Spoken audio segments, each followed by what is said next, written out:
Good evening, night owls, and welcome to Whisper Crowley. Tonight, I will guide you into a world of darkness, hoping to help you relax and unwind. Perhaps some of you will even drift into a haunting yet soothing sleep. Before we begin, let me know where you're listening from and what time it is for you. And now, we begin. My name is William Thomas Carter, though folks in the backwoods of Appalachia knew me simply as Bill Carter. I was a traveling salesman who worked the mountain hollows and forgotten valleys of West Virginia and eastern Kentucky back in the 1930s. This is my story, and I'm telling it exactly as it happened, though I know some might find it hard to believe. The Great Depression had hit our country hard, and work was scarce as hen's teeth. But people in those remote mountain communities still needed things, medicines, tools, household goods, fabric for their wives to sew. That's where fellows like me came in. We'd load up our Ford model of trucks with whatever we could afford to buy wholesale, then drive the winding dirt roads and hiking trails to reach settlements that hadn't seen a store-bought item in months. I was a man of average height and build, always dressed neat despite the rough conditions: pressed shirt, suspenders, a good felt hat to keep the sun off. My faithful companion was a 1928 Ford pickup I'd named Betsy. Painted forest green with wooden sideboards, I'd built myself to hold my traveling store. I'd start from my home base in Charleston and work my way through places like Boone County, Logan, and deep into the hollers where maps didn't bother marking the settlements. Those mountain folk were always glad to see me coming. Children would run alongside my truck as I navigated the rutted roads, and families would gather on their porches to see what treasures I might have brought from the outside world. I carried everything from needles and thread to patent medicines, from kitchen knives to mirrors, things that seemed ordinary to city folk, but were precious as gold to families who might make the trip to town only twice a year. Life on the road wasn't easy, and I learned that lesson early. Some nights I'd sleep in my truck, wrapped in a wool blanket with my head pillowed on a sack of flour. Other times, kind families would offer me a place by their fire and a plate of beans and cornbread. I always kept a Coleman lantern, a hunting knife, and a tin of crackers with some dried beef for the times when hospitality was scarce. The mountain roads could be treacherous, especially during the rainy season when the creeks would rise and wash out bridges. I'd been robbed twice by desperate men who figured a traveling salesman might be carrying cash money. After that, I kept my earnings hidden in different places and always stayed alert, watching the tree line and listening for sounds that didn't belong. But I loved the work. There's something satisfying about matching people with things they need, about seeing a woman's face light up when you pull out a bolt of calico fabric, or watching a farmer test the balance of a new hammer. I had a knack for reading people, for knowing what they needed before they knew it themselves. Some called it a gift for sales, but it felt like something deeper than that. One particular autumn afternoon, after a successful day trading in a settlement called Copper Creek, I heard tell of an isolated community further up in the mountains. The locals called it Raven's Hollow, tucked away in a valley so remote that the postal service didn't even attempt delivery.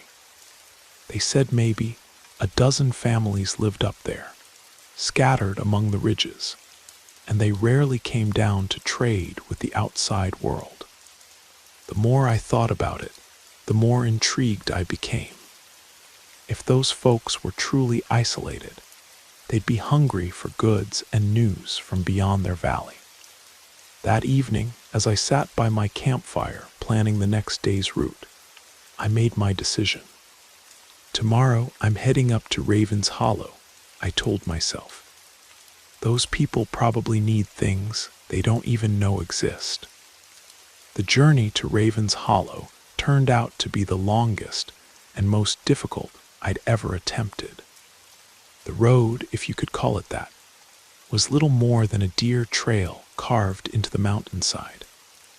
I had to stop every few hundred yards to move fallen logs or fill in washouts with rocks. My poor truck groaned and wheezed as we climbed higher into country that seemed untouched by civilization. For 2 full days, I saw no sign of human habitation. No smoke from chimneys, no cleared fields, no livestock, just endless forest of oak and pine, with the occasional hawk circling overhead.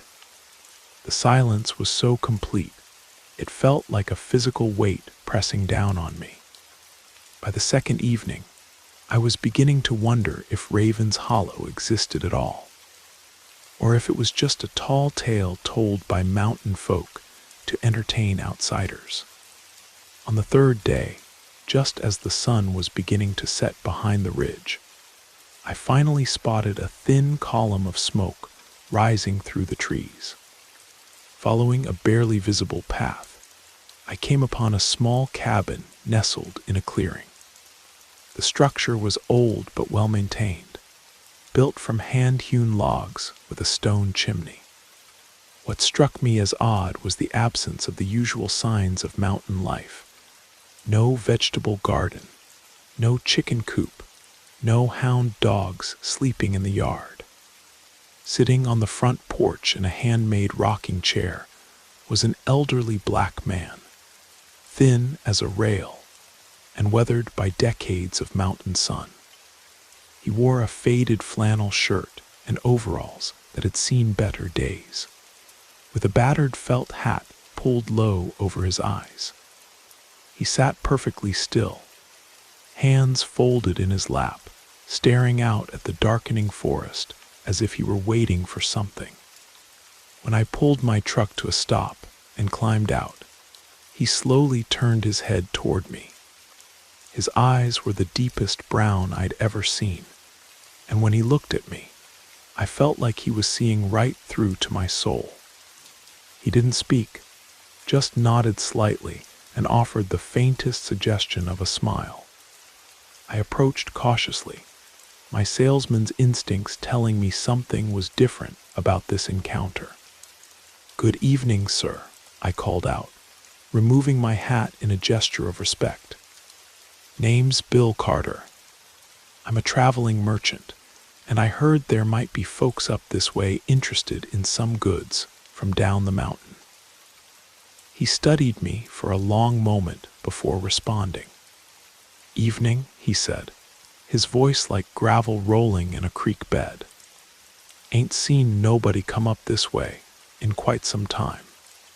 Most folks got no business in Raven's Hollow." I gestured toward my truck, loaded with boxes and crates. "Well, sir, I've got all manner of useful items, kitchen goods, tools, medicines, fabric. Thought maybe you and your neighbors might find something to your liking."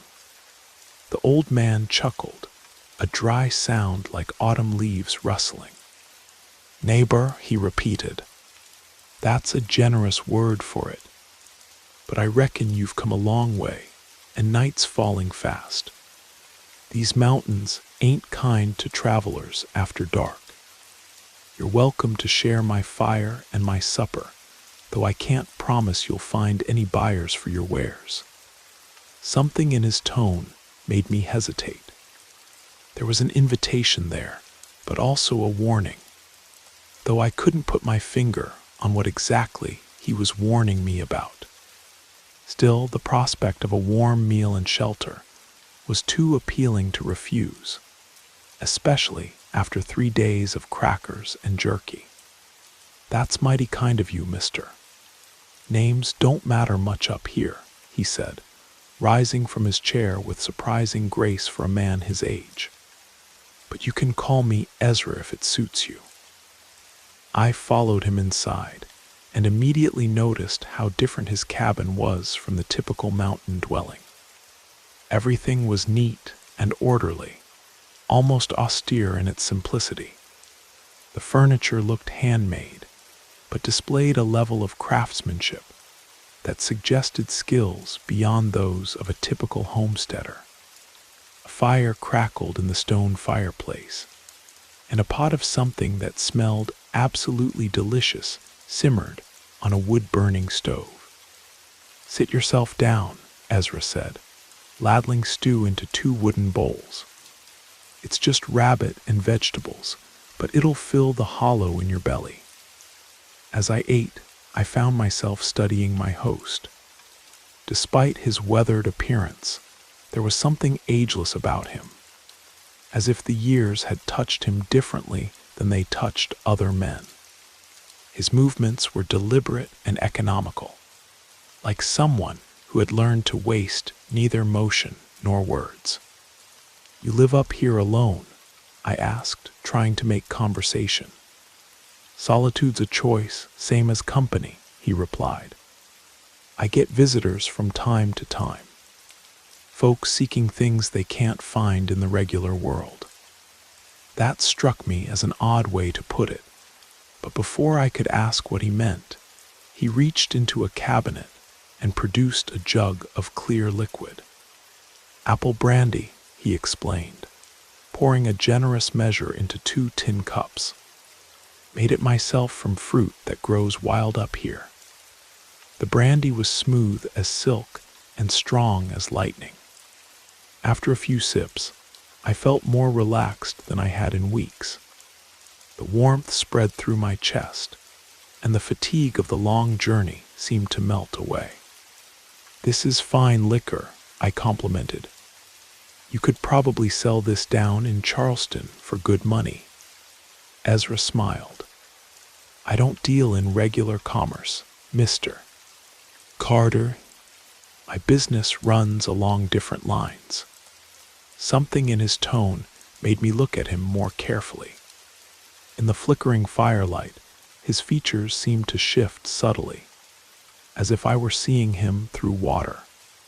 "What kind of business would that be?" "Oh, I'm in sales, same as you," he said, refilling our cups though I didn't remember finishing mine. "Difference is, I deal in things that can't be loaded into the back of a truck." I laughed, assuming he was making some kind of joke. "Such as time," he said simply. "Dreams, second chances, the things people want most but can't buy in any store." The cabin seemed to grow quieter, as if even the fire had stopped crackling. Outside, I couldn't hear the usual night sounds of the forest. No owls hooting, no insects chirping, nothing but absolute silence. "That's an interesting way to put it," I said, though something in his manner was making me increasingly uneasy. "But I'm not sure I follow your meaning." Ezra leaned back in his chair, regarding me with those impossibly deep eyes. "You've got a gift, Bill Carter. I've watched you work, not today, but other days in other places. You see what people need before they know it themselves. You can read their hearts like an open book." A chill ran down my spine. "How could you have watched me work? I've never been to this valley before." "Haven't you?" he smiled, and for just a moment his teeth seemed too sharp, too white. "Are you certain about that?" I set down my cup, my hand trembling slightly. "I think maybe I should be getting back to my truck. It's getting late, and I've got a long drive ahead of me tomorrow." "No need to rush," Ezra said, his voice taking on a hypnotic quality. "We haven't finished our business yet." "What business?" "I offered to sell you some goods. You declined." "That's the end of it. But you haven't heard my offer yet." Despite every instinct telling me to leave, I found myself curious. What offer? Ezra stood and walked to the window, gazing out at the darkness. You're good at what you do, Bill. Better than good. But you're limited by the mundane nature of your merchandise. Pots and pans, needles and thread, useful things, certainly, but hardly the stuff of dreams. He turned back to face me, and in the firelight, his shadow seemed to move independently of his body. What if I told you that you could sell anything? Not just objects, but experiences, memories, chances to redo the mistakes of the past, the opportunity to live out fantasies that most people never dare admit they have. My mouth felt dry despite the brandy. I'd say that sounds impossible. Nothing's impossible, Bill. It's all a matter of knowing the right. Suppliers. He reached into his pocket and pulled out what looked like an ordinary pencil, wooden, yellow, with a pink eraser on the end. But when he held it up to the light, it seemed to shimmer with an inner radiance. Take this pencil, he said. Simple thing, right? But what if I told you that anything written with it would come true? Not immediately, not obviously, but in ways that would seem like natural coincidence. A man writes that he needs money, and the next day he finds a wallet on the street. A woman writes that she wants to be beautiful, and she meets someone who sees her that way. A farmer writes that he needs rain, and clouds gather that very evening. I stared at the pencil, my rational mind rejecting what he was suggesting, while another part of me wondered if he could possibly be telling the truth. That's just superstition, is it? Ezra smiled. You tell me. He handed me the pencil and produced a small notebook from another pocket. Write your name, he said. Just your name, nothing else. Against my better judgment, I took the pencil. The moment it touched my fingers, I felt a jolt of electricity run up my arm. The pencil felt warm, almost alive, and when I pressed it to the paper, the graphite flowed like liquid silver. I wrote William Thomas Carter in my best handwriting and handed the notebook back to Ezra. As I did, I felt different somehow, more alert, more alive, as if all my senses had been suddenly sharpened. How do you feel? He asked. Different, I admitted, like I just woke up from a long sleep. That's because you just wrote your name with an instrument of power. You've tasted what it's like to touch the supernatural world, and now you'll never be quite the same. The fire in the fireplace flared higher, casting dancing shadows on the walls. In those shadows, I could swear I saw shapes moving, forms that looked almost human, but not quite. What are you? I whispered. Ezra sat back down, his expression serious now. I'm someone who's been doing this job for a very long time. Too long, perhaps. I'm tired, Bill. Tired of carrying this burden. Tired of making these deals. Tired of being the middleman between the world of men and the world of other things. What kind of deals? The kind that desperate people make when they've exhausted all other options. When prayer fails them, when luck runs out, when hope dies, that's when they come looking for someone like me. And I give them what they want for a price. Money, he laughed, but there was no humor in it. Money's worthless to beings like me. No, the price is always the same, a piece of their soul. Not all of it, mind you.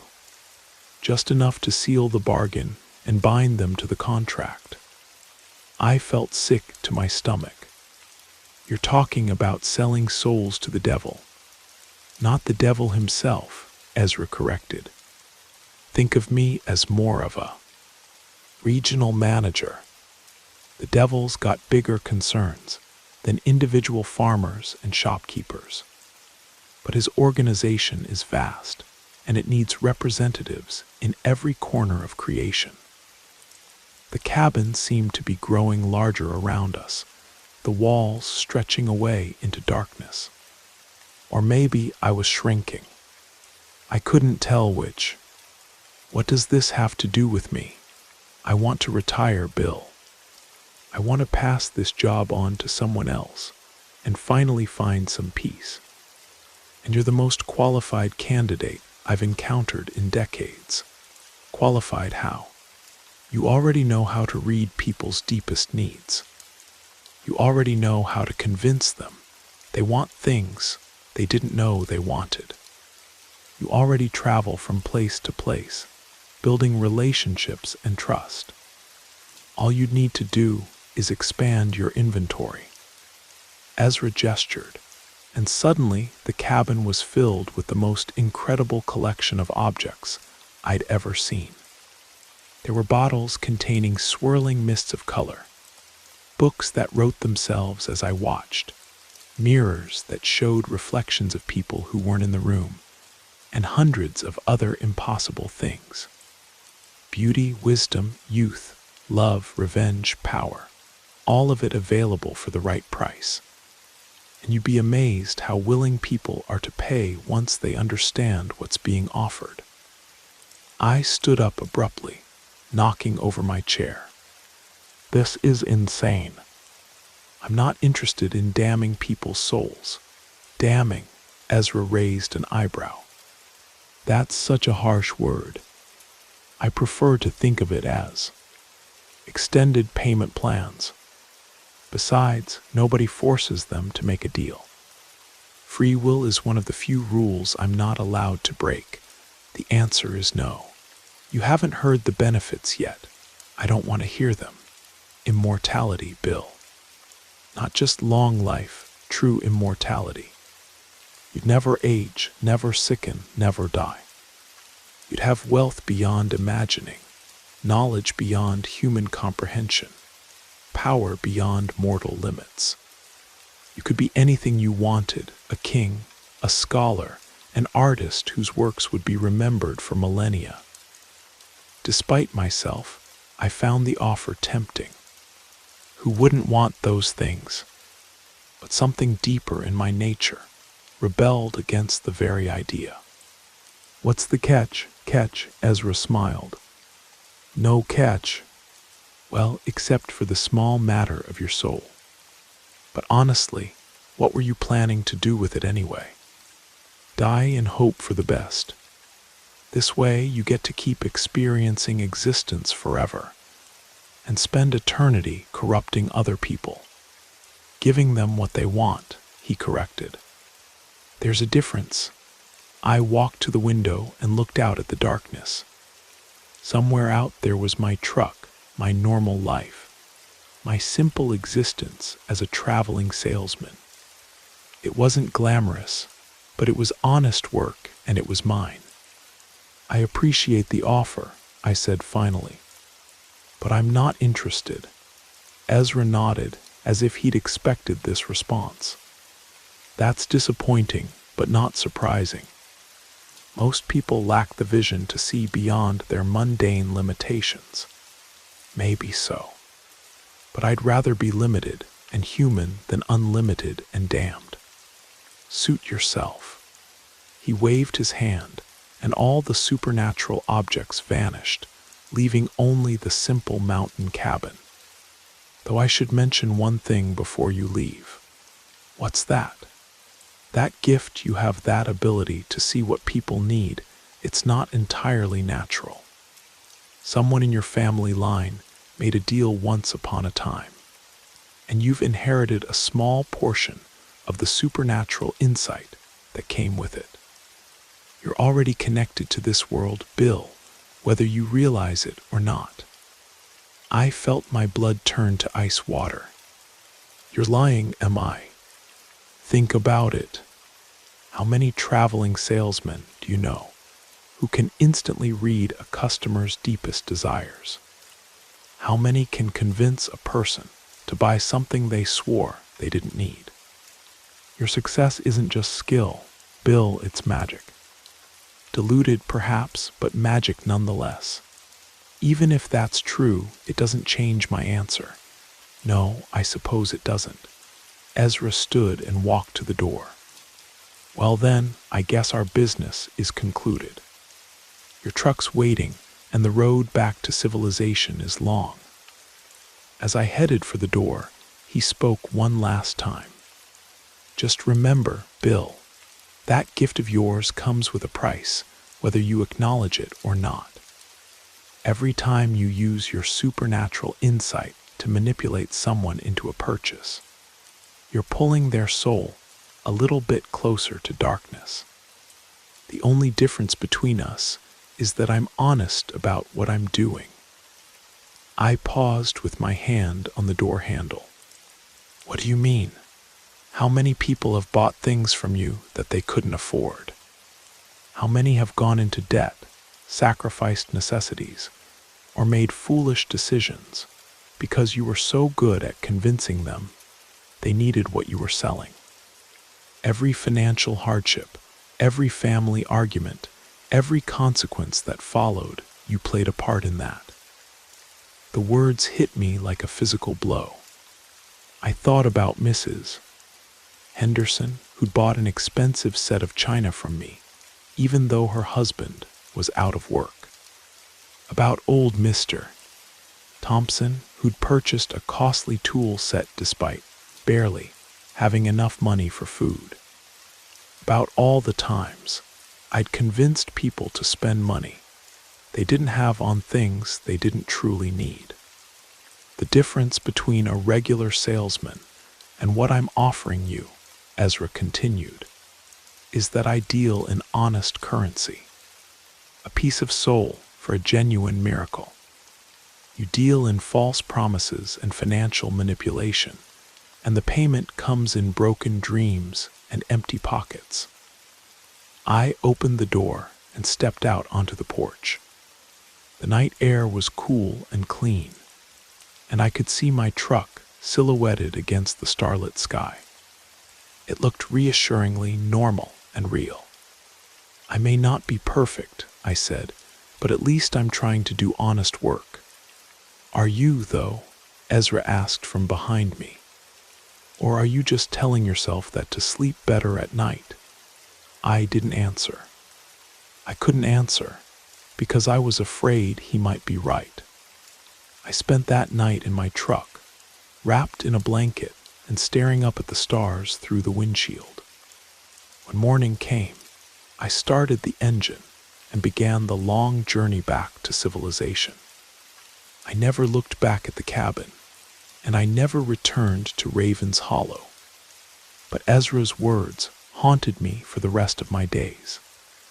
Every time I made a sale, I found myself wondering about my customers' true motivations and my own role in influencing them. I became more careful, more conscientious, more honest in my dealings. I started refusing sales when I could see that a customer was making an unwise decision, even when it cost me money. Some might say I became a worse salesman after that encounter. My profits dropped, and I had to work harder to make ends meet. But I slept better at night, knowing that I was using whatever gift I had been given in service of my customers' genuine needs, rather than my own financial gain. Years later, when I was an old man telling this story to my grandchildren, they would ask me if I believed the encounter really happened. I always told them the same thing. In a world where we believe in miracles and angels, in divine intervention and answered prayers, why shouldn't we also believe in their darker counterparts? The line between the natural and supernatural world may be thinner than we imagine. And sometimes ordinary people like traveling salesmen find themselves standing right on that border, forced to choose which side they want to call home.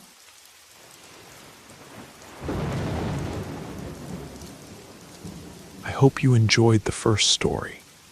If you did, don't forget to leave a like. But if I didn't do my job well, feel free to give it a thumbs down. Either way, drop a comment and let us know where you're listening from and what time it is for you. Now, let's continue. My name is Julius, and I've been married for 10 years with 2 kids, a boy and a girl. I'm a trucker, driving those big dump trucks you see at construction sites, hauling gravel, sand, and crushed stone. The kind with the hydraulic beds that tip up to dump the load. For 8 years, I worked for a mining company up in the mountains of Colorado. I always worked the night shift, hauling iron ore from the quarries to the loading docks where freight companies would pick it up. After a decade with that company, I'd saved enough money to buy my own truck and go independent. My earnings jumped considerably once I was working for myself. After a few years doing odd jobs around town, I managed to land a contract with the city to help with a major road project, paving a stretch of Highway 89 that winds up through the mountains to a small town called Cedar Ridge. The work was intense.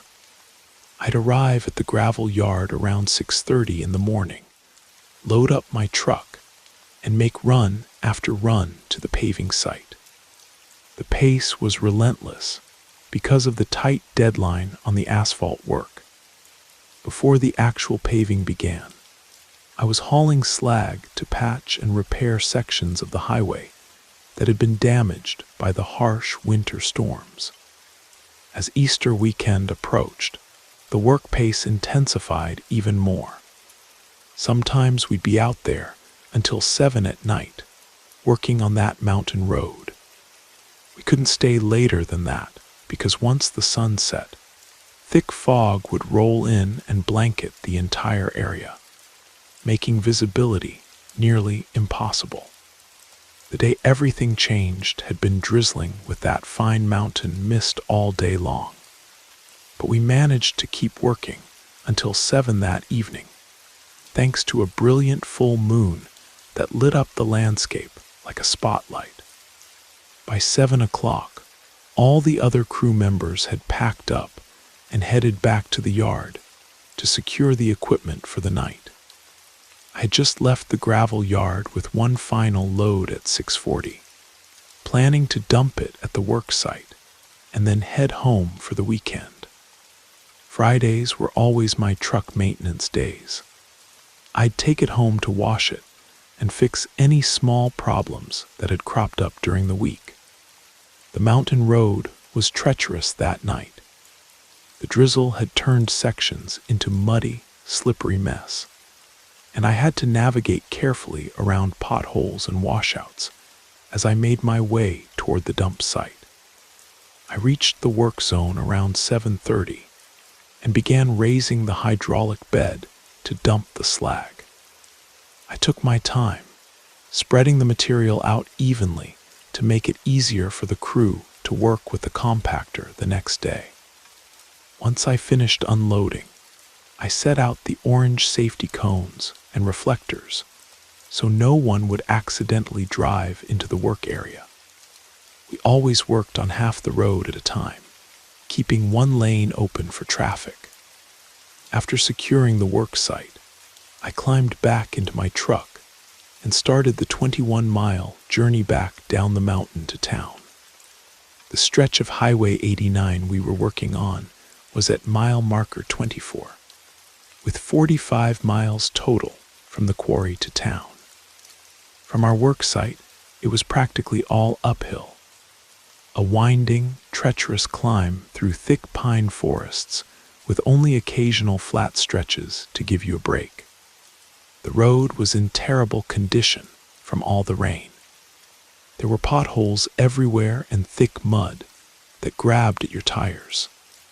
I drove slowly, carefully steering around the worst spots while thick fog swirled around my headlights, cutting visibility down to maybe 50 feet. As I approached the steepest part of the climb, about 5 miles from town, I shifted into first gear and began crawling up the grade. That's when I saw it, at the end of a gentle curve, maybe 100 yards ahead. Something was sitting on the side of the road. At first glance, I thought it might be a young elk or deer that had wandered down from the forest. But as I got closer, something didn't look right. It was too big to be a deer, and the shape was all wrong. When my headlights hit it directly, the thing stood up on 2 legs with its back to me. That's when I knew for certain something was terribly wrong. This wasn't any kind of normal animal. I could see it had a human-like form, despite moving like a beast. When I got within about 50 feet, it turned to face me directly. What I saw in that moment will haunt me for the rest of my life. It wasn't an animal at all. It had human facial features, but everything about it was wrong. Its skin was covered in coarse, dark hair.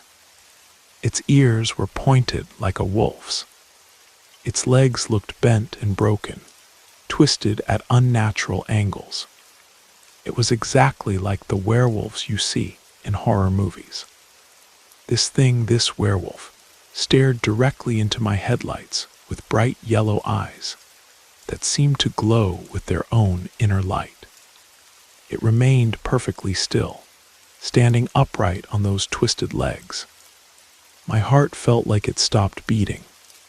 The creature was completely deformed, all wrong proportions, absolutely horrifying to look at. I kept driving, not daring to slow down, just staring straight ahead, and praying to God to protect me as I passed by this nightmare. I caught a glimpse of it in my side mirror as I went by, those yellow eyes following my truck, tracking my movement, but otherwise remaining completely motionless.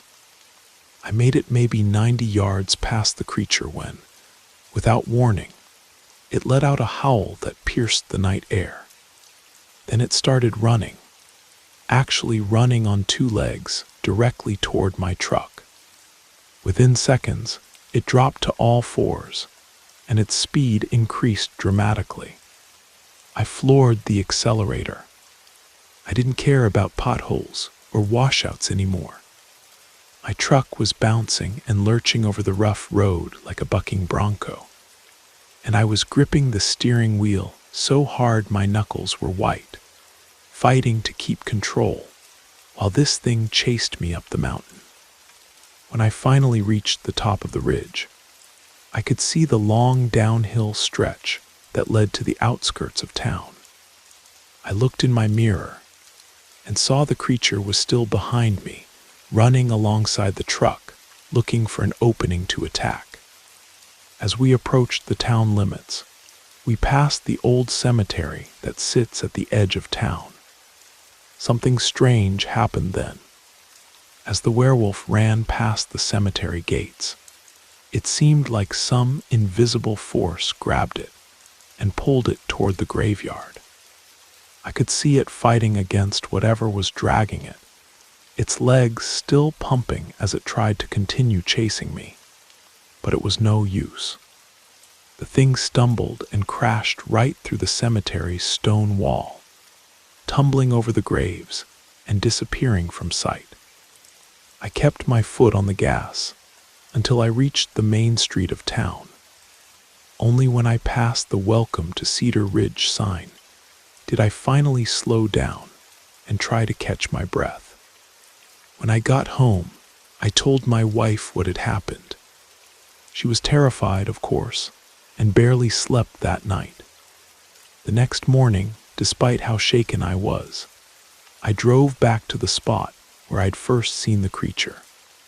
The ground was still soft from the rain, and I could clearly see its tracks in the mud, large, wolf-like paw prints that gradually changed to something more human-like as they approached the road. From that day forward, I made sure to finish my work before dark. I never again made those late runs alone on the mountain highway.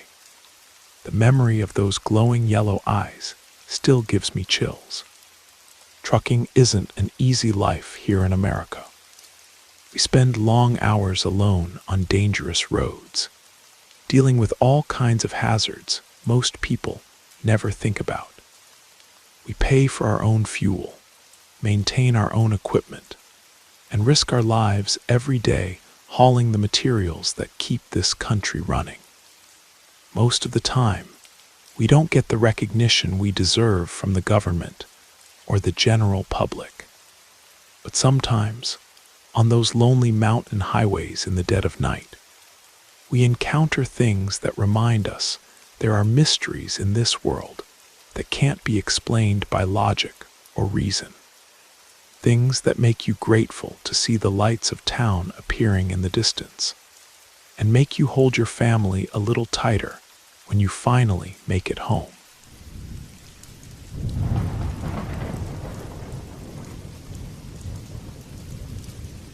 I want to share a story that happened to a friend of mine who lived in the same neighborhood back when I was growing up in West Virginia. This was in 1996, and I had just moved to a small town called Parkersburg. There was this older gentleman who lived on my street named Darius. Everyone called him Big D. He was a long-haul trucker who'd spend weeks at a time on the road, hauling freight all across the eastern United States and sometimes down into Mexico. Big D was a tough-looking guy with a permanent scowl, but he had the biggest heart you could imagine. He was always willing to help his neighbors, no matter what the problem was.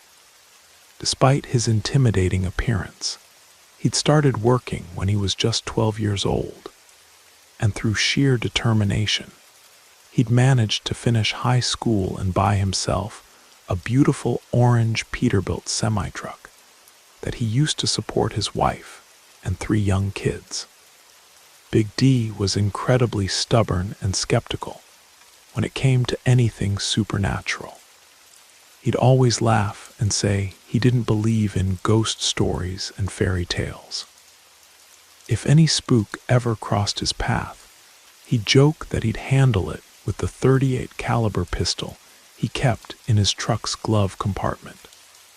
His wife Christina and their children would worry sick whenever he'd leave in the middle of the night for those long hauls down to the southeast. Those highways were notorious for cargo hijackings and robberies, but Big D never liked listening to his family's concerns. Christina and the kids constantly begged him not to fight back if he ever got robbed. Just give them whatever they wanted and come home safe.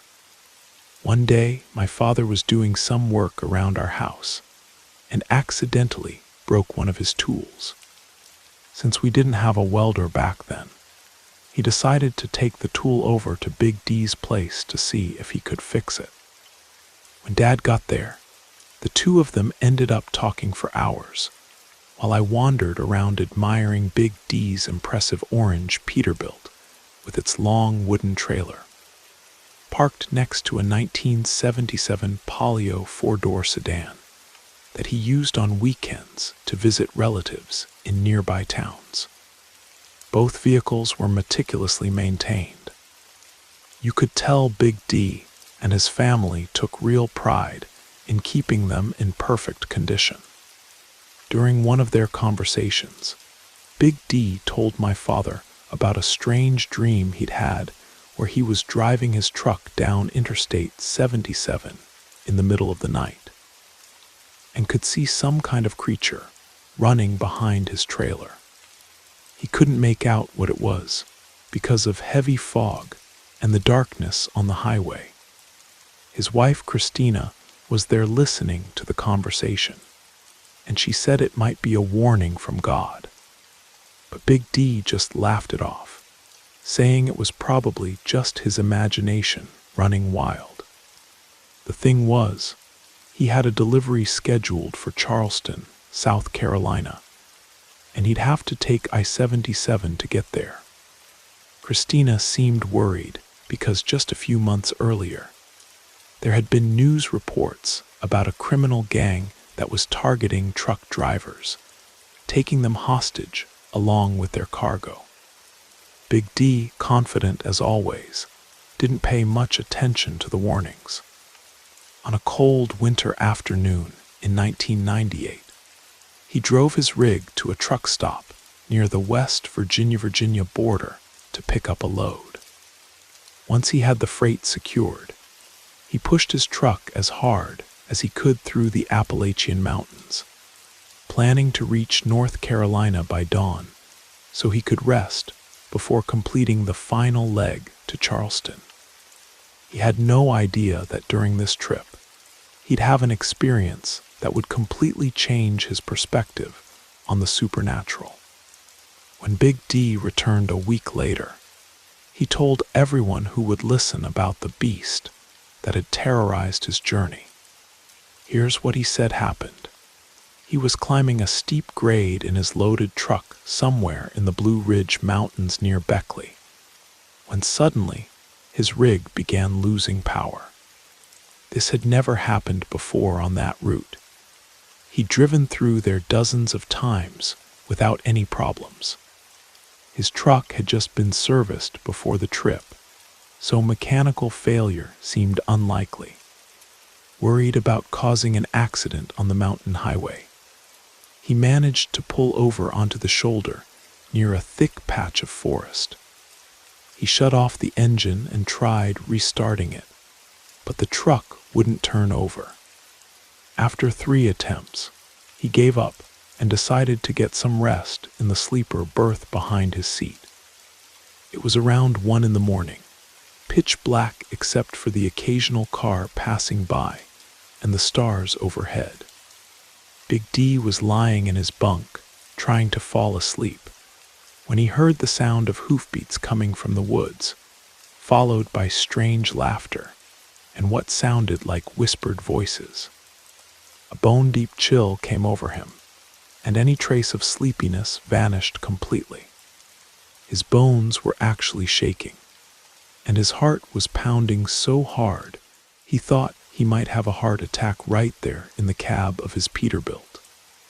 While this strange fear gripped his body, the hoofbeats gradually grew quieter, but seemed to be getting closer to his truck. Despite his terror, he decided to look in his side mirror to see what was out there.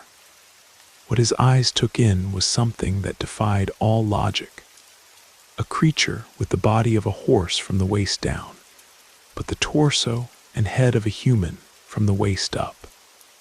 As he stared at this disgusting being, his body completely paralyzed with fear. He could see that it had grayish skin, red hair, the breasts of a woman, and glowing yellow eyes. When the creature noticed him watching, it walked directly toward his cab and began trying to open the passenger door, pounding on the handle with tremendous force. Even though he had his revolver in the truck's glove compartment, Big D was too terrified to reach for it. The only thing he could do was crouch down in his bunk and cry while praying to God for protection. Eventually, the fear and exhaustion overwhelmed him, and he passed out. The next morning, he woke up to state troopers knocking on his window, asking if he was okay. When he sat up, he immediately noticed that his truck's passenger door was covered in scratches and dents, and the handle was completely broken. But the biggest shock came when he stepped out of the cab and saw horse hoofprints in the mud near the tree line, leading back into the dense forest. He told the troopers that his truck had broken down, and he'd pulled over to wait for help at daybreak. When he tried starting the engine again, the Peterbilt fired right up without any problems. Big D told this story with complete seriousness to my father after he returned from South Carolina. When some of the neighbors expressed doubt about his account, he took them out to show them the damaged door handle and the scratch marks that were still visible on the passenger side of his cab. After this incident, Big D completely changed his habits. He started avoiding night driving whenever possible and began attending church regularly with his family. I have no idea what would have happened if that creature had managed to get inside his truck, but I'm certain it wouldn't have been anything good. Even now, more than 25 years later, I still haven't been able to figure out what that mysterious being was that visited Big D during that dark night in 1998. Some things in this world simply can't be explained by conventional logic, and maybe that's exactly how it's supposed to be.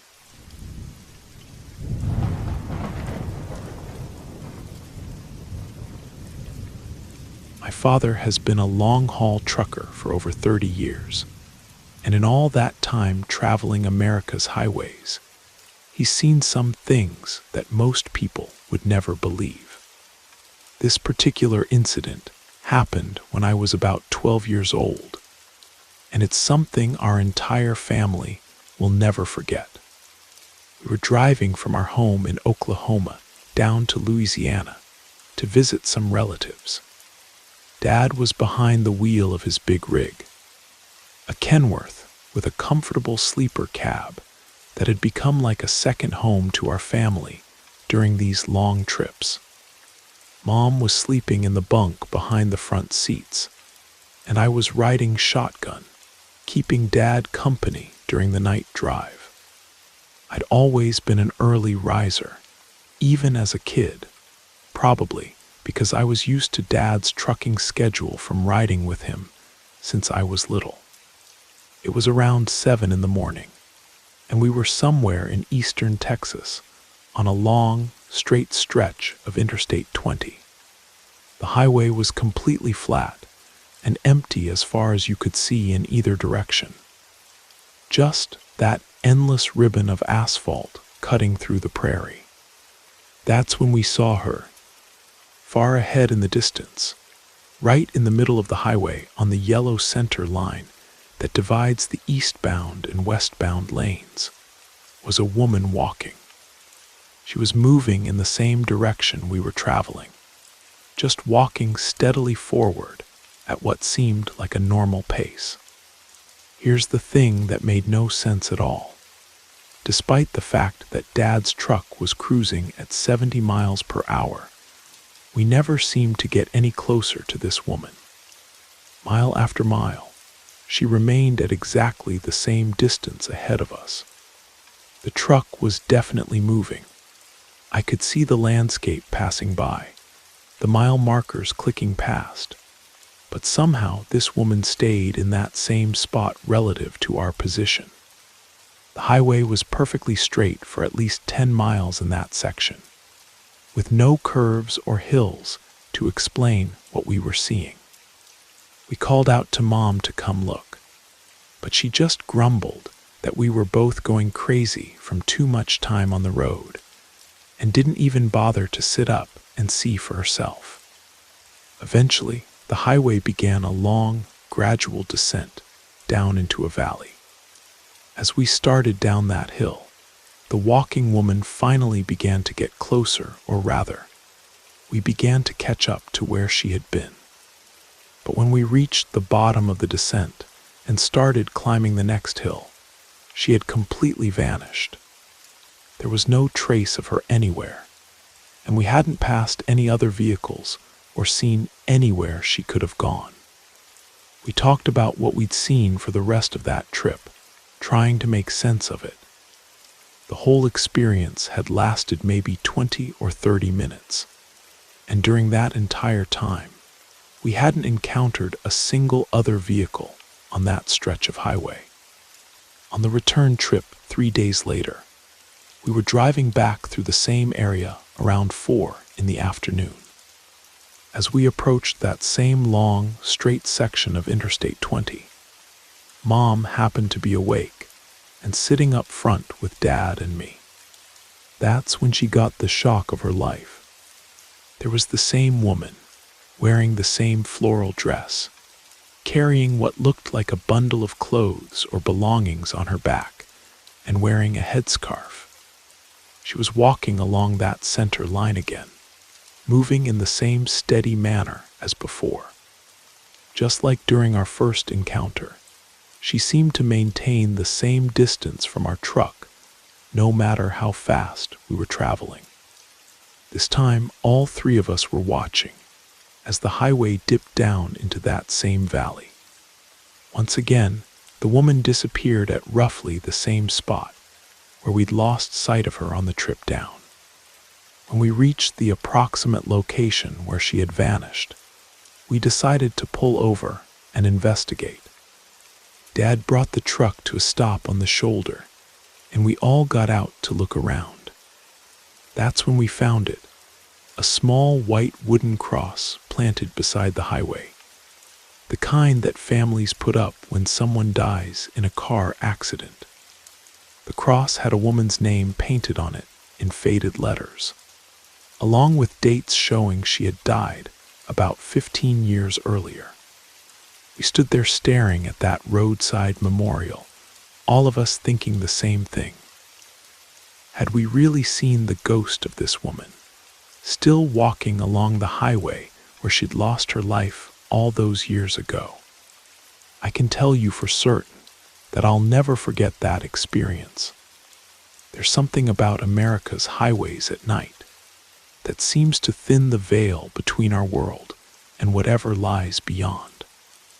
Maybe it's all those lonely miles, all that darkness stretching endlessly ahead of your headlights.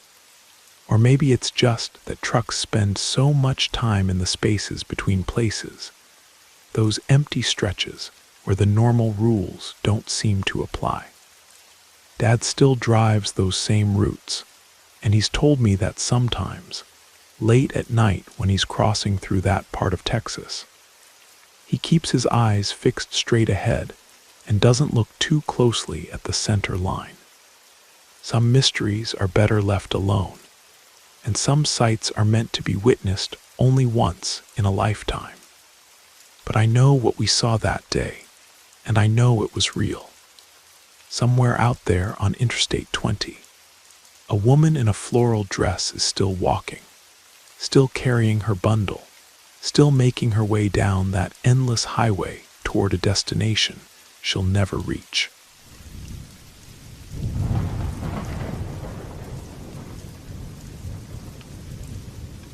Several years ago, I had planned a vacation that I'd been promising myself for months. I decided that this time would be different. This Thursday, I was finally going to visit my dear friend Charlotte, who lived on a ranch about 230 miles from where I lived in Reno. Charlotte had been retired for several years, and I'd been postponing this visit far too long. I really needed to get away from everything and spend some time without any worries about family, work, or anything else that had been weighing on my mind. I'd been on the road for several hours when my car started making strange noises around 1 in the morning. The engine began to sputter and cough, getting worse and worse, until I finally had to pull over to the side of Highway 395. I couldn't believe this was happening to me.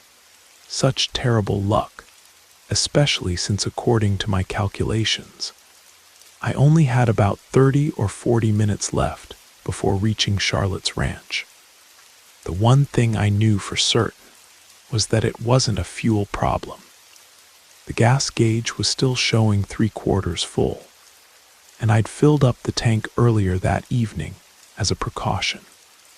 I got out of my Buick and even popped the hood, as if I knew anything about car engines, hoping I might spot a loose wire or something obvious that I could fix.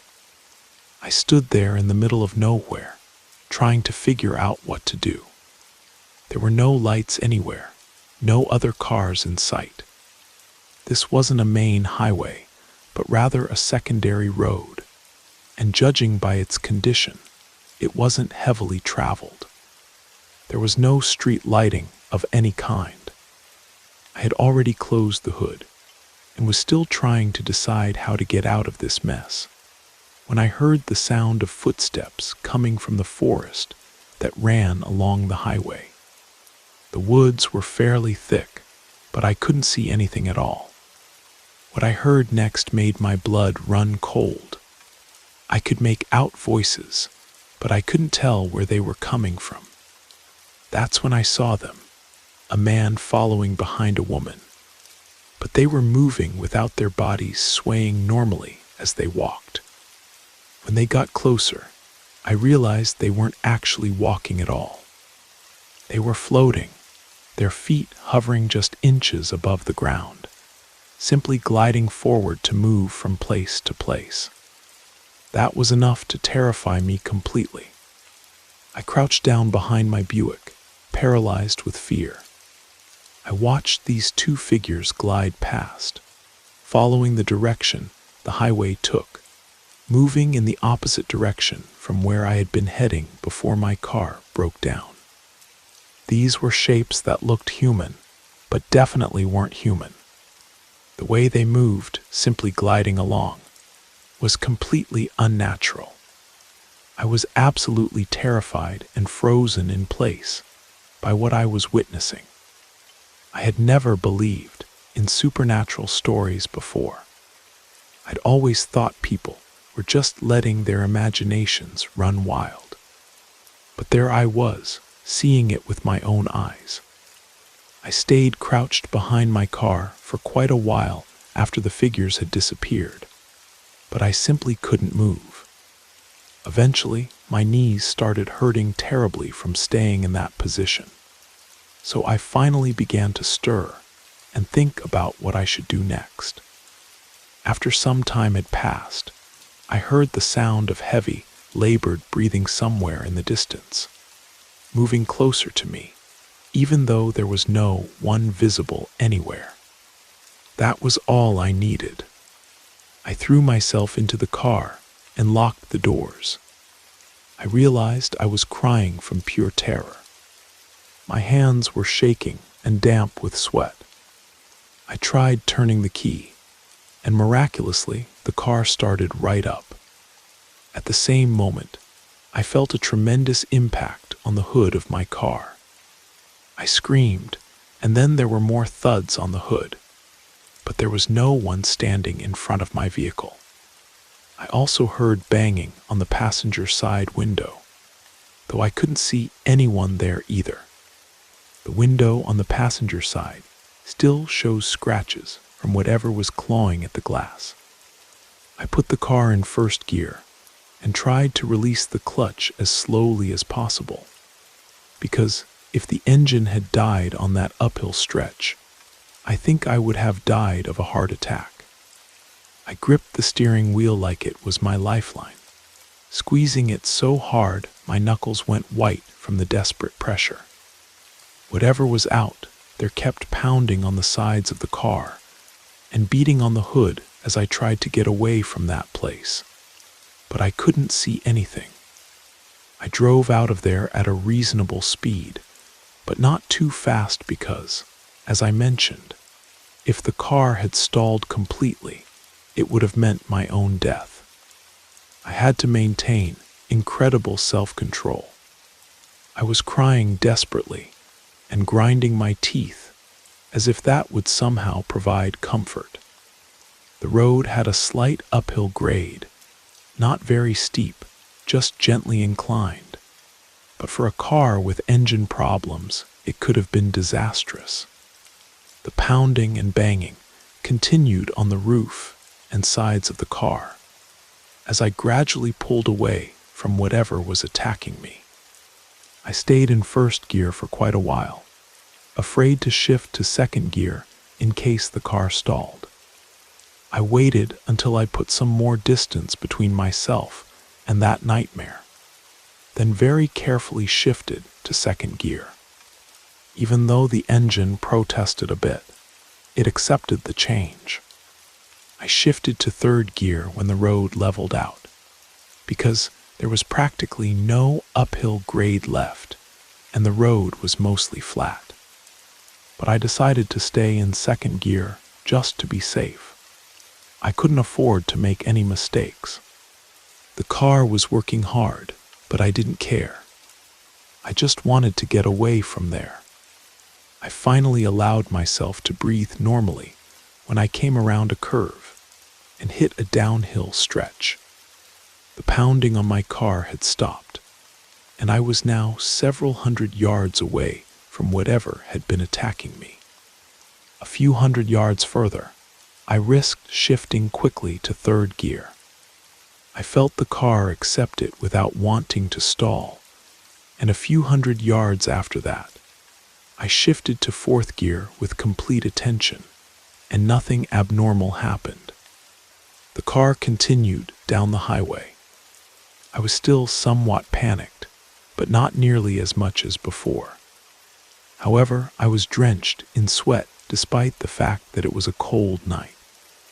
I was completely soaked in perspiration from head to toe, and I was sweating so much that it was dripping into my eyes, blurring my vision. I finally reached a road where I occasionally saw a truck heading in the opposite direction. But now there was at least some traffic, even if it was sparse. I continued for several more miles. I can't calculate exactly how many, until I saw the little marker that Charlotte had made for me the last time I'd visited, letting me know I was close to her ranch. When I arrived at the ranch around 3:30 in the morning, Charlotte came running out to greet me. She knew I was on my way and hadn't gone to sleep, thinking that some disaster must have happened to me. When she saw my terrible condition, she immediately knew that something horrible had occurred. At that moment, all I wanted to do was hug her, and I started crying again, this time from relief. It was then that Charlotte pointed out that I was bleeding on my white shirt around my neck and the corner of my mouth. When I looked at myself in the mirror inside her house, I saw with complete horror that I was injured. During my desperate attempt to get the car started and escape from that place, I remembered that I had been grinding my teeth so hard that I had bitten the inside of my cheek and the tip of my tongue, causing the wounds. It was a horrible experience. I felt like I was going to die of fright during those terrifying moments on that dark highway. The fear felt absolutely real and immediate. 2 days later, Charlotte and I took my car to a mechanic who was a friend of hers. He couldn't find anything wrong with the vehicle, saying it was in perfect condition, even perfect condition for the drive back home. He theorized that some dirt or debris might have been sucked into the fuel system and temporarily clogged the carburetor. As for the car's body, which I thought had been completely dented from all that pounding, it looked normal except for a small mark on the rear driver's side. But I'm almost certain that dent was there before the incident happened. After spending 2 peaceful weeks with Charlotte, the day came for me to return home. For safety, her uncle, who knew the region well, followed me in his own car for a good portion of the journey, just to make sure I got through that area safely. I still don't know what caused everything that happened that night, but those were the most frightening moments of my entire life. Some experiences leave you changed forever, and some questions simply don't have answers that make sense in our everyday world. What I do know is that there are stretches of highway in this country where the normal rules don't seem to apply, where things exist that our minds struggle to process or accept. Charlotte's uncle, who had lived in that area his whole life, just nodded knowingly when I told him what had happened. He didn't seem surprised at all, "That road's got a history," was all he said, but he wouldn't elaborate further. Sometimes I wonder what would have happened if my car hadn't started when it did, or if I hadn't been able to get away from whatever was out there in the darkness. I try not to think about it too often, but on quiet nights when I'm driving alone, the memory comes back with perfect clarity. The sound of those footsteps in the forest, the sight of those figures gliding along the highway, and the terrible pounding on my car from invisible hands. I've driven that route several times since then, but always during daylight hours, and always with someone else in the car.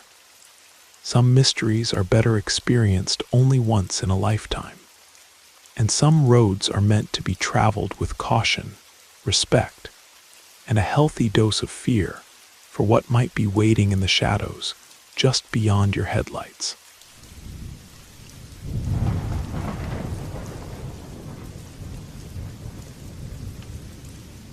Back in 1986, I was working for a computer company doing field service, installing and maintaining equipment for clients all over California.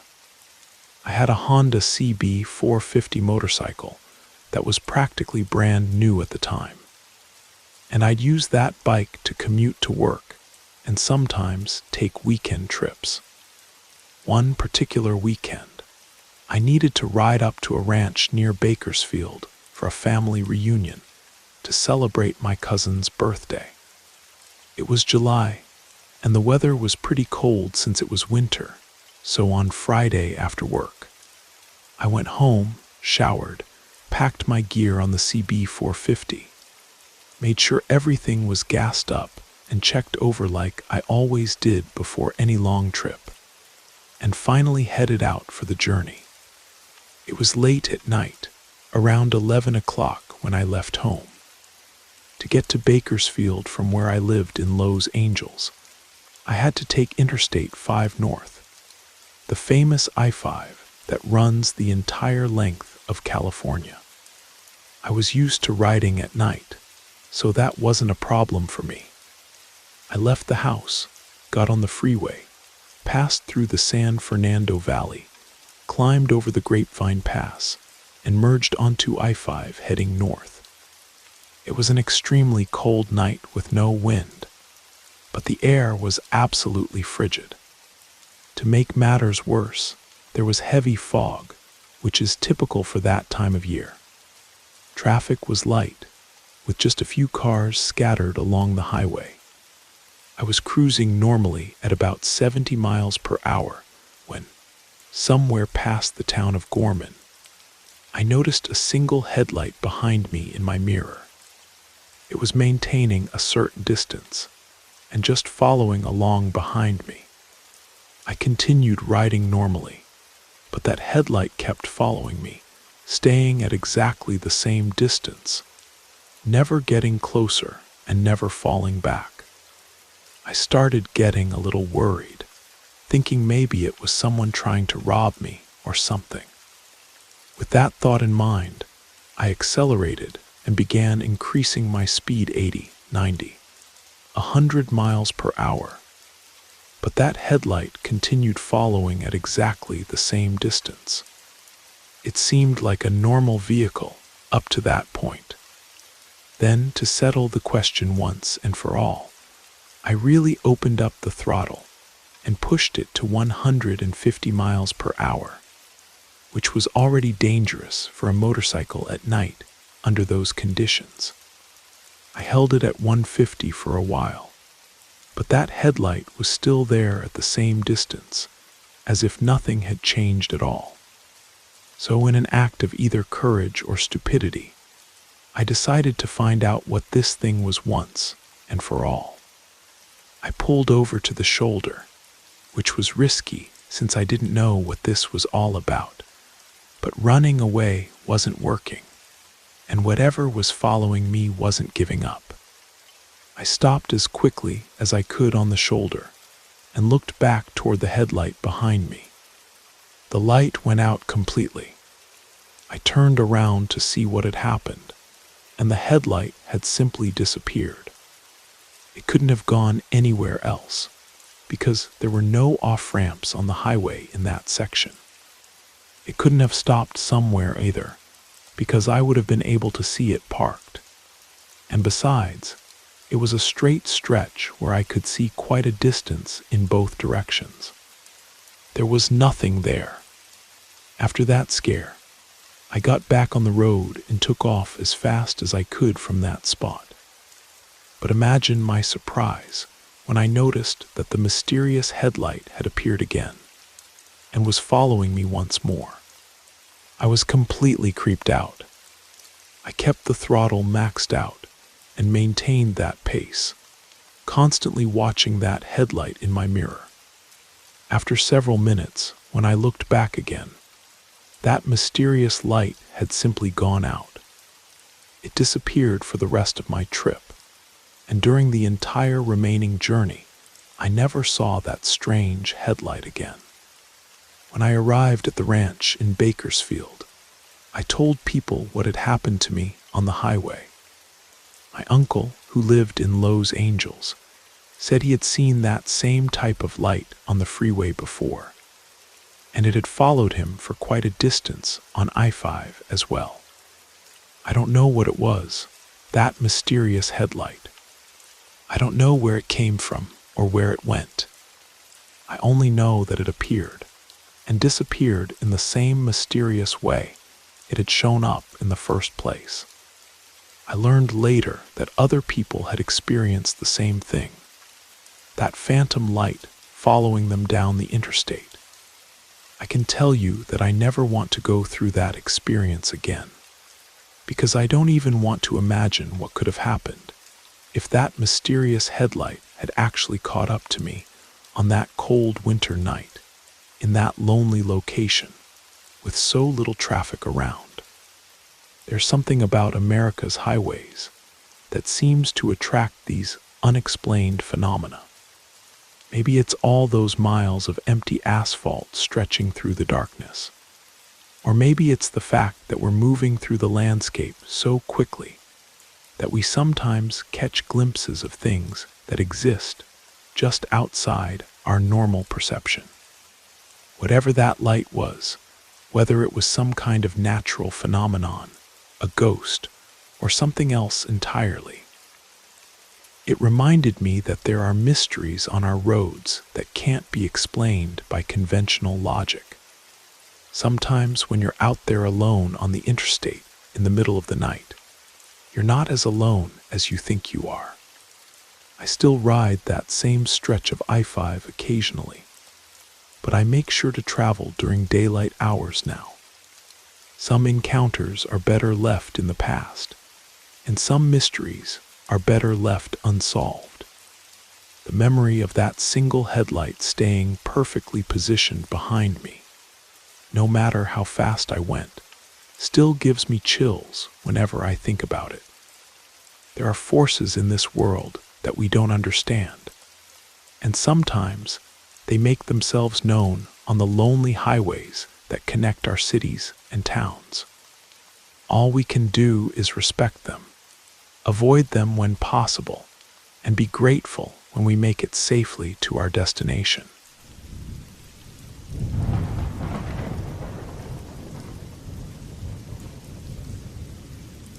The highways of South Carolina are full of mysteries and strange occurrences, and this case is definitely one of them.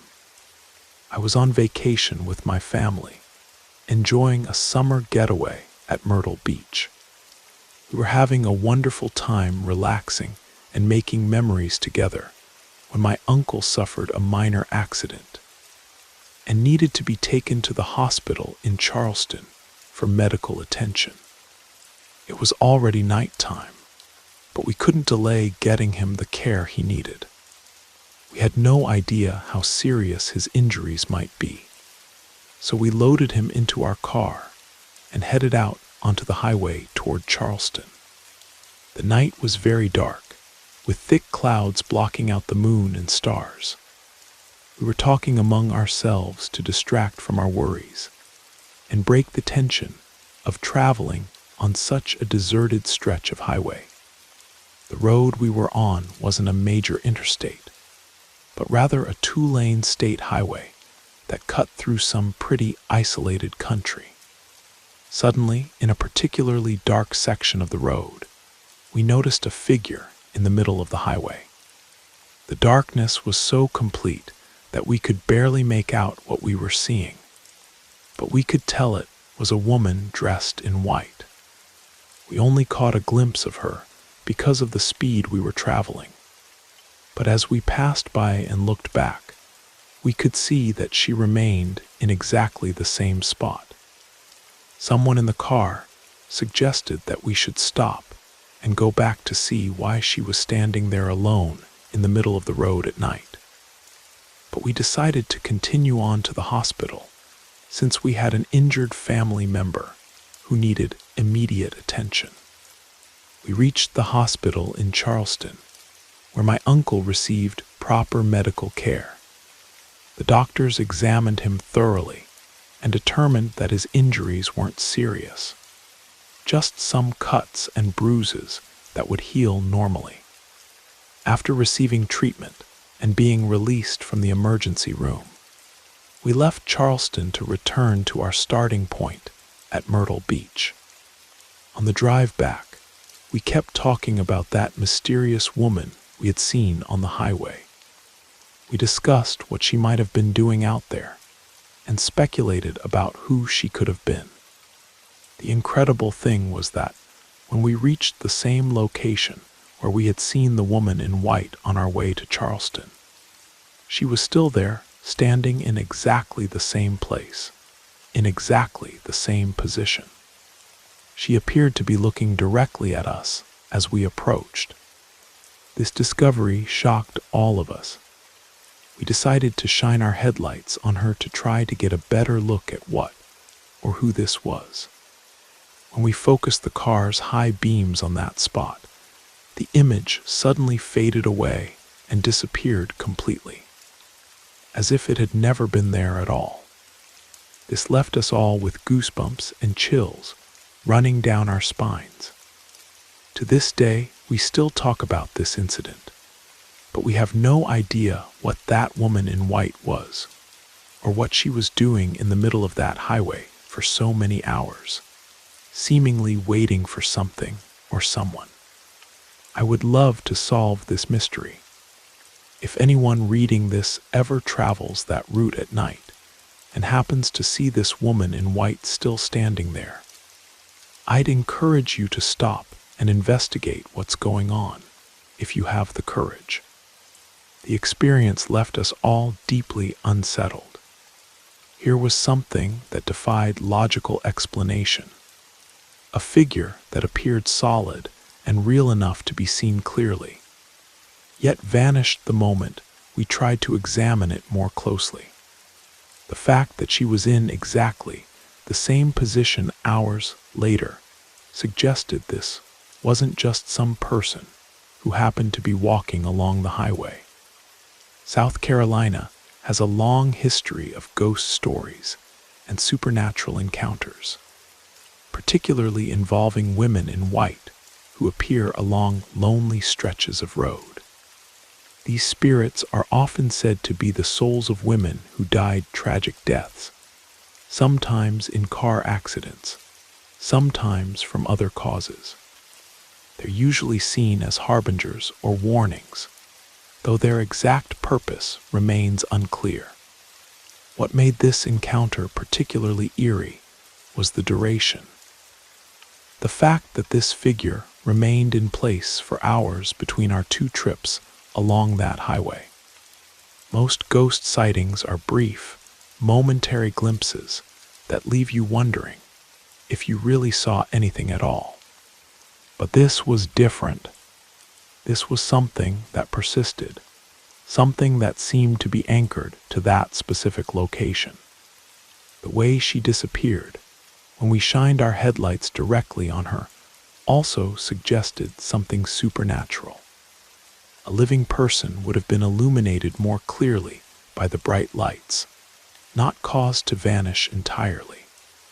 It was as if the direct scrutiny somehow disrupted whatever force was allowing her to manifest in our world. I often wonder about the story behind that apparition. Who was she in life? What tragedy brought her to that lonely stretch of highway?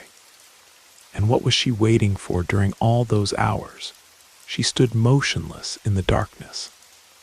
These are questions that may never be answered, but they remind us that there are mysteries in this world that exist beyond our understanding. Sometimes, on the dark highways that connect our cities and towns, we catch glimpses of these mysteries, brief encounters with the unexplained that leave us forever changed and forever wondering about the true nature of reality itself.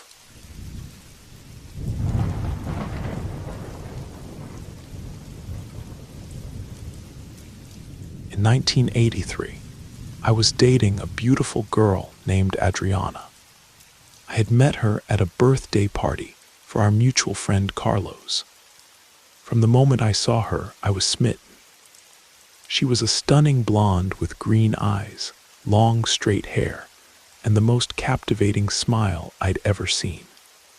We danced at the party, hit it off immediately, and started dating not long afterward. Adriana lived on a ranch near a small town in Arizona, but she was staying with her aunt in Phoenix while going to college. She told me she had moved in with her aunt to have better educational opportunities and job prospects than she would have had back home in rural Arizona. As time went on, Adriana invited me to spend part of my vacation at her family's ranch. She said it had been too long since she'd seen her parents, and she thought it would be wonderful if we could spend some time together there. I was excited about the prospect of being with Adriana and seeing a part of the country I'd never visited before. Since I worked full-time and didn't have vacation days available immediately, I arranged to take some personal days and combine them with a weekend to give us 5 days total. The plan was for me to drive Adriana to the ranch, spend 3 days there, and then drive back alone so I could return to work. Adriana would stay longer and take a bus back to Phoenix later.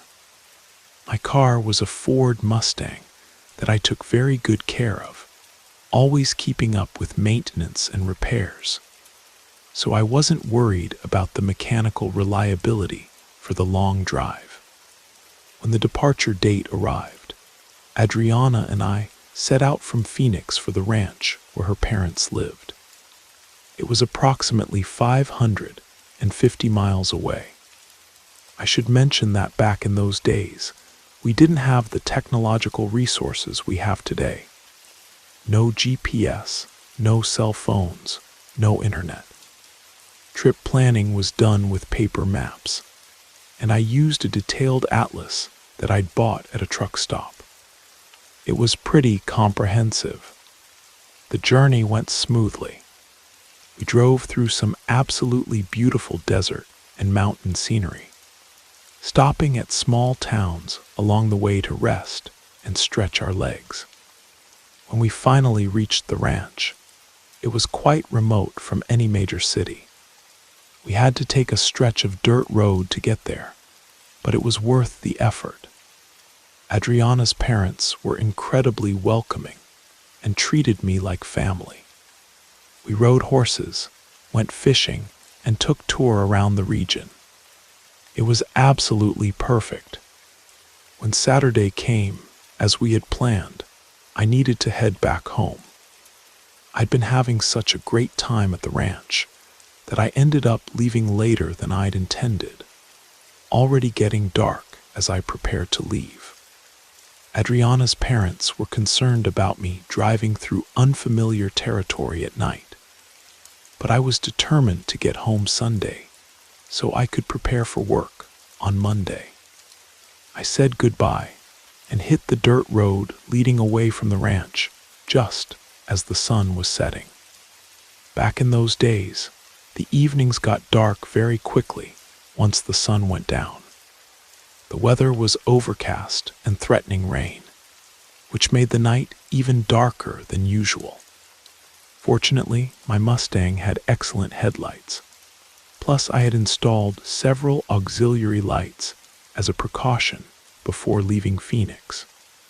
A few miles down the dirt road, it started getting very windy. The sagebrush was dancing wildly, creating an eerie atmosphere. Then it began to rain heavily. I continued driving through the storm until I came to a point where a large tree had fallen across the road, obviously blown down by the high winds and rain. There was no way to get around it. I remembered that there had been a fork in the road a few miles back, so I turned around and headed back to find an alternate route. When I reached the junction, I found two options, one road branching to the left and another to the right.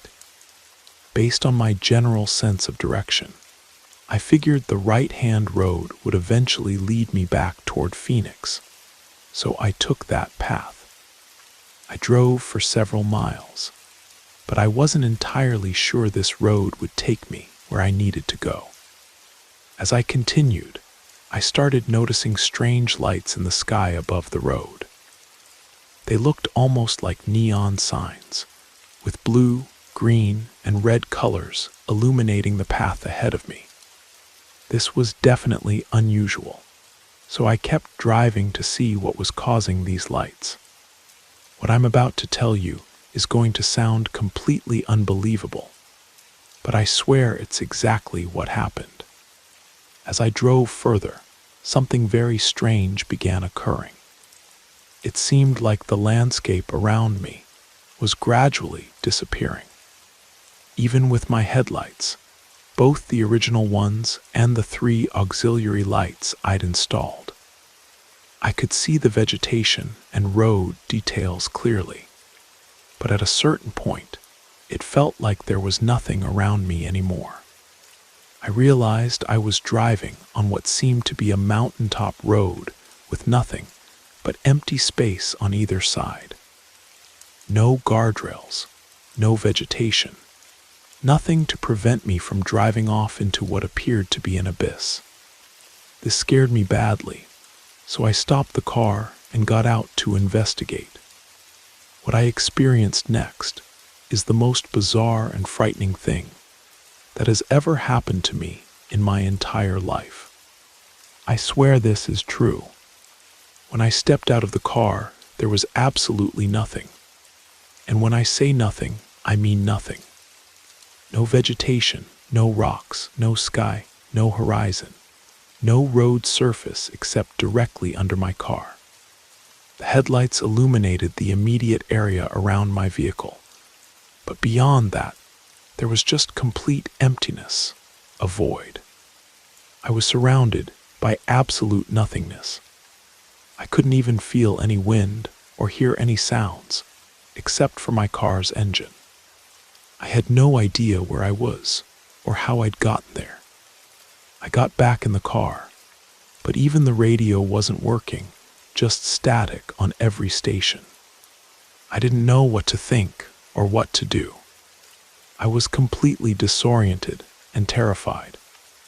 I thought about trying to drive forward, but I was afraid of driving off into that void. I turned off the engine and just sat there with the radio crackling static, trying to make sense of what was happening. I believe I must have fallen asleep or passed out from exhaustion and stress, because the next thing I remember is being awakened by a loud noise. When I opened my eyes, there was a bulldozer in front of my car, and it was morning. The bulldozer operator asked if I was okay. I told him I didn't know where I was, and he said, "You're on the road to Flagstaff," which was exactly the route I had been trying to find before I encountered the fallen tree. I thanked the man and continued on my way. I reached Flagstaff, filled up my gas tank, and drove back to my car. The and drove the rest of the way home to Phoenix. To this day, I have no idea what happened to me that night. I don't know what those lights in the sky were. I don't know where that place of nothingness was. And I don't know how I ended up back on the correct road. I want to emphasize that I don't use drugs, I don't smoke, and I don't drink alcohol. I wasn't taking any medications that could have caused hallucinations. But I know what I experienced was real. When I told people about this incident at the time, they laughed at me and made jokes, so I stopped talking about it. I've never traveled alone at night on unfamiliar roads since then, especially in remote areas without clear landmarks. Sometimes I wonder if what I experienced was some kind of interdimensional phenomenon, or if I somehow drove into a place where the normal rules of reality don't apply. All I know for certain is that somewhere out there in the Arizona desert, there's a road that leads to nowhere, a place where nothing exists except the void between worlds.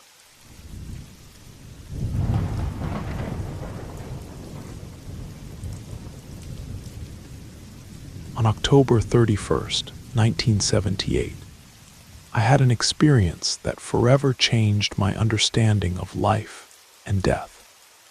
That Halloween night, I learned that our existence doesn't end with our last breath, and that sometimes the departed need our help to find their final peace.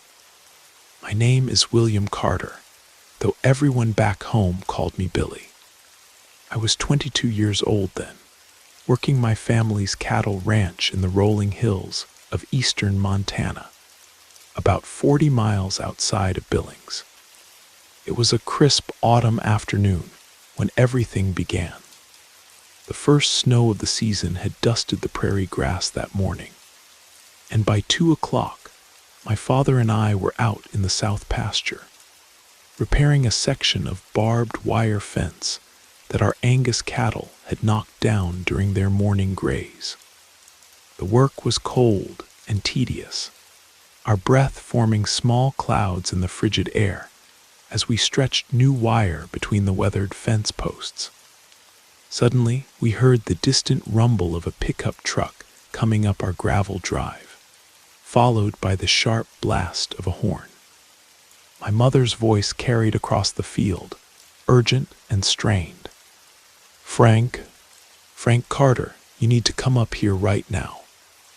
Deputy Morrison's here, and he says it's about your brother Samuel.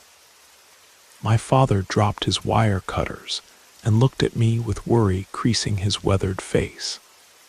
Uncle Samuel had been fighting lung cancer for the past 8 months, and we all knew his time was running short. The fact that Deputy Morrison had driven all the way out to our ranch, instead of just calling, meant the news couldn't be good. Dad trudged through the snow-covered grass toward the house, his boots leaving deep prints in the frozen ground. I continued working on the fence, trying to keep my hands busy while my mind raced with possibilities. About 30 minutes later, I saw him walking back across the pasture, his shoulders slumped and his pace slower than usual. "What did Morrison say?" I called out as he approached.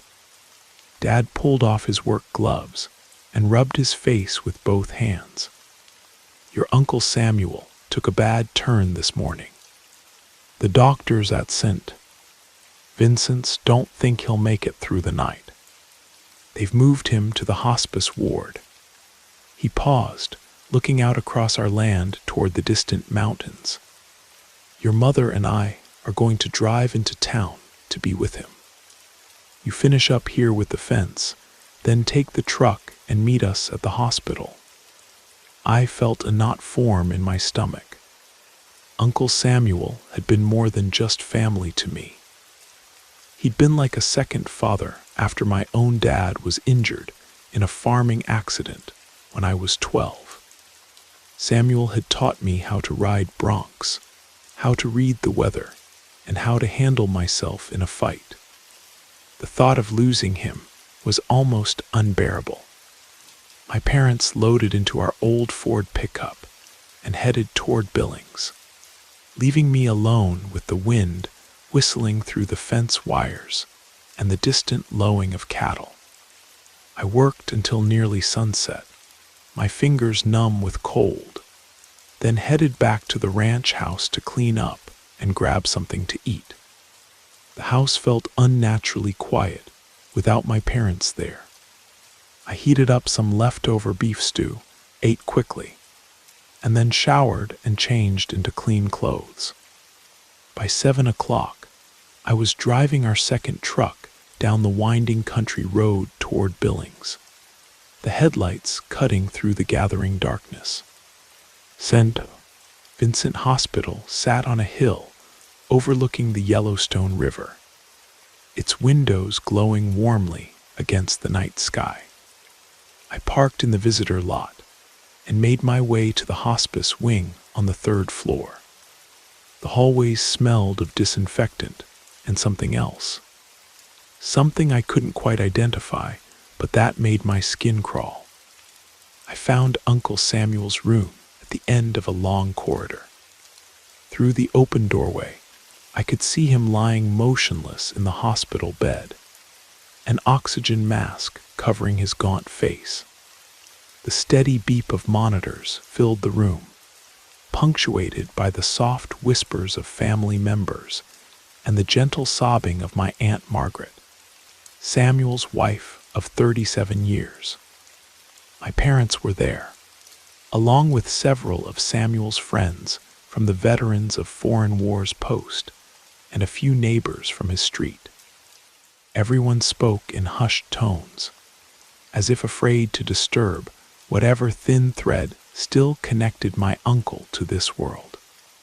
I stayed for about an hour, holding Aunt Margaret's hand and listening to stories about Samuel's younger days.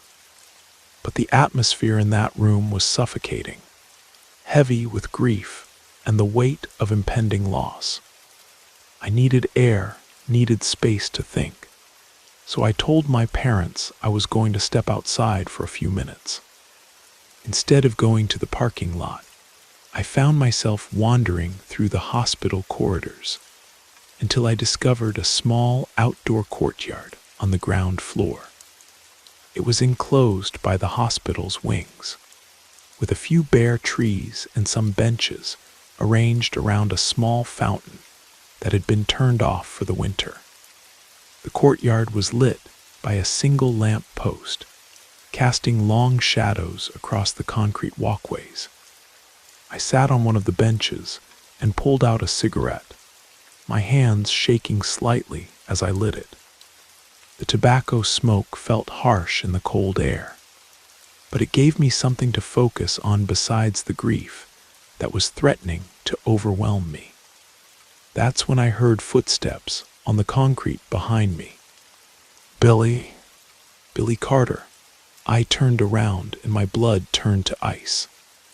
Uncle Samuel was standing about 10 feet away, wearing the same flannel shirt and blue jeans he'd worn to our last family barbecue in August. But he looked healthy, no longer the skeleton-thin cancer patient I'd seen upstairs. His face had color, his shoulders were broad and strong, and he was smiling that crooked grin I remembered from my childhood. "Uncle Samuel," I whispered, my cigarette falling from nerveless fingers. "Boy, I'm sure glad to see you," he said, walking closer. "I've been trying to get someone's attention for the past few hours, but nobody seems to hear me. Every time I try to go back to my room, I end up out here in this courtyard. What's going on up there? Why is everyone so sad?" I couldn't speak. I couldn't even breathe properly. My heart was hammering so hard, I thought it might burst out of my chest. Samuel looked so real, so solid, that if it wasn't for the fact that I'd just seen him dying upstairs, I might have thought this was some kind of joke. "Uncle Samuel," I managed to croak. You're in the hospital. You're very sick." His expression grew confused. "Sick? I feel fine. Better than I have in months, actually. But why can't anyone see me? And why does Margaret keep crying like that?" I stood up from the bench, my legs unsteady. "I need to get help," I said, more to myself than to him. "I need to find someone who knows about this kind of thing." I ran back into the hospital, my mind reeling. In the elevator, I tried to convince myself that I was having some kind of breakdown, that grief was making me hallucinate. But when I reached the hospice floor, I saw Mrs. Elena Vasquez, an elderly woman who volunteered in the hospital's spiritual care department. I'd heard other patients' families mention that she had a gift for helping people through difficult transitions. "Mrs. Vasquez," I said, approaching her carefully, "I know this is going to sound crazy, but I think I need your help." She looked at me with kind, knowing eyes. "What is it, son?" I told her about seeing Uncle Samuel in the courtyard, about how he seemed confused and unable to return to his room. To my surprise, she didn't look at me like I was losing my mind. "This happens sometimes," she said quietly, "when someone is very close to passing, but they have unfinished business or something keeping them tethered to this world. Usually, it's something they need to resolve before they can let go." We took the elevator down to the courtyard together. When we stepped outside, I immediately saw Samuel standing by the fountain, still looking confused and lost. "He's there," I told Mrs. Vasquez, pointing toward the fountain. She nodded and walked in that direction. "Samuel Carter," she said in a calm, clear voice. "I'm Elena Vasquez. I'm here to help you." Samuel looked directly at her, relief flooding his face. "You can see me too." I repeated his words to Mrs. Vasquez, and she nodded. "Tell him that he's in the process of transitioning, but something is holding him back. Ask him if there's something he needs to take care of, something weighing on his mind." When I relayed the question, Samuel's expression became troubled. He walked a few steps away, then turned back to us. "There is something," he said slowly. "Something I've been keeping from Margaret all these years. During the war in Korea, we captured some North Korean gold during a raid. Each man in our squad was supposed to turn in what we found, but I kept some of it. Not much, but enough to make a difference for Margaret and me when we got home." He continued, his voice growing more agitated.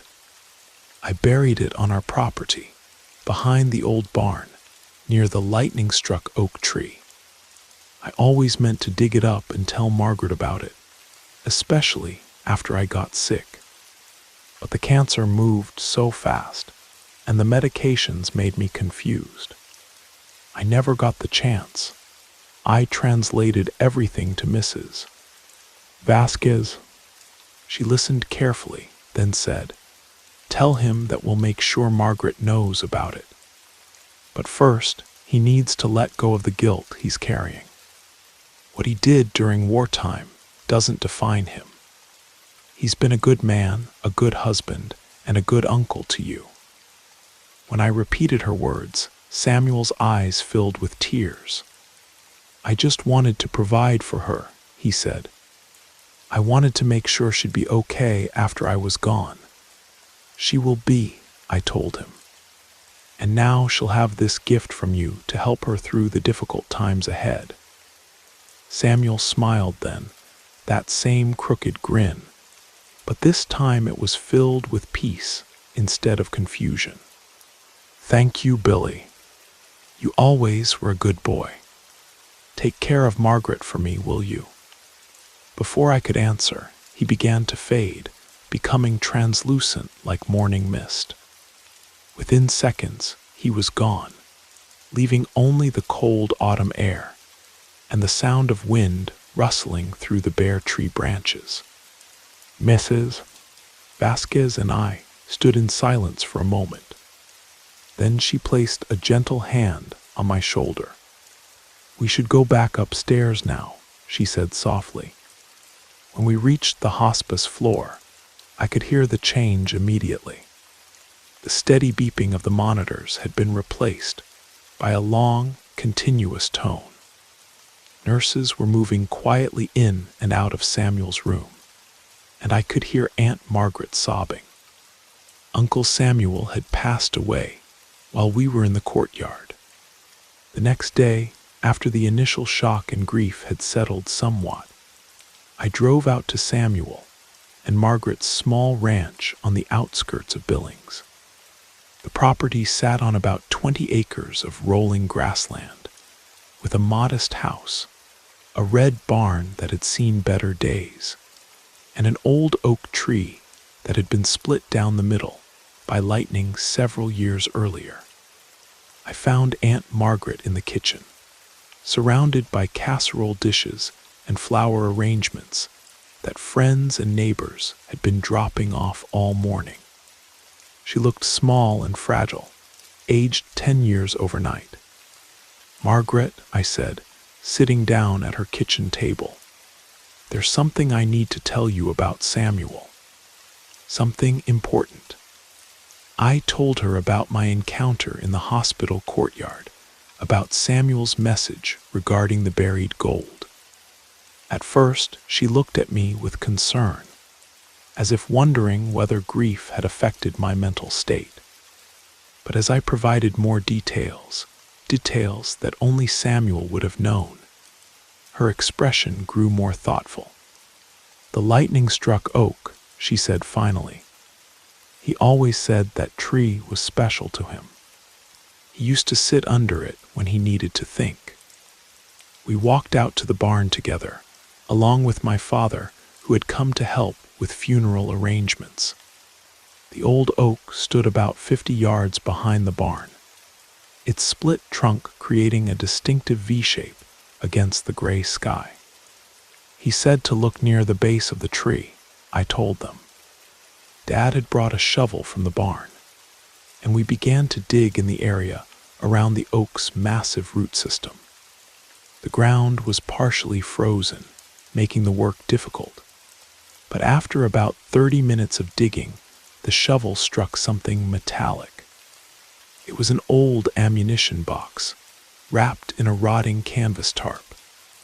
Inside, we found exactly what Samuel had described: several small gold coins and bars, along with a handwritten note dated 1953, explaining how he'd acquired the gold and expressing his intention to use it to secure Margaret's future. Aunt Margaret held the note with trembling hands, tears streaming down her cheeks. "He worried so much about leaving me alone," she whispered. "Even at the end, he was still trying to take care of me." The gold was worth considerably more in 1978 than it had been when Samuel buried it 25 years earlier. It was enough to pay off the mortgage on their ranch and provide Margaret with a comfortable nest egg for her retirement. But more than the financial security it provided, finding that buried treasure gave all of us a sense of closure. It proved that Samuel's spirit had indeed reached out to us, that love truly can transcend the boundary between life and death. I never had another supernatural experience quite like that one, but I've never forgotten the lesson it taught me. Sometimes the people we love need our help to find their final peace, and sometimes that help comes in the most unexpected ways. Uncle Samuel was buried 3 days later in the Billings Cemetery, on a hill overlooking the Yellowstone River. As they lowered his casket into the ground, I felt a sense of completeness, knowing that he had finally been able to let go of his earthly concerns and move on to whatever comes next. Aunt Margaret lived comfortably for another 18 years, thanks to Samuel's hidden gift. She never remarried, but she often said she could feel his presence around the ranch, especially near that old lightning-struck oak tree. And every Halloween night, the anniversary of his passing, she would place a single white candle in the window of their bedroom, a beacon to guide his spirit home if he ever needed to visit. I moved away from Montana eventually, pursuing opportunities in other states. But I never forgot that cold October night when the veil between worlds grew thin. It changed my understanding of death, of love, and of the mysterious forces that sometimes allow the departed to reach across the divide, to touch the lives of those they've left behind. And every time I drive past a cemetery now, or hear the wind whistling through bare tree branches on a cold autumn night, I remember Uncle Samuel's words. "You always were a good boy, Billy." Some bonds, I learned that night, are stronger than death itself.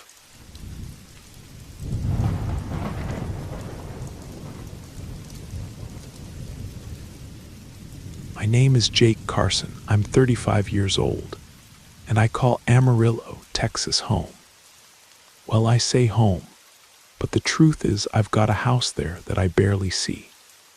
My real home is out here on America's highways, in truck stops and company yards, sleeping in my cab more nights than I care to count. I've been driving 18-wheelers since I was 20, following in my old man's footsteps. He taught me everything about the road, and I inherited his love for the endless stretches of asphalt that connect this great country. But there's a side to trucking that most folks don't know about, don't want to believe. It's the things you see in the dead of night, when exhaustion weighs heavy on your shoulders and the highway stretches endlessly ahead. Most drivers will tell you it's just fatigue playing tricks on your mind, or maybe blame it on too much coffee and too little sleep.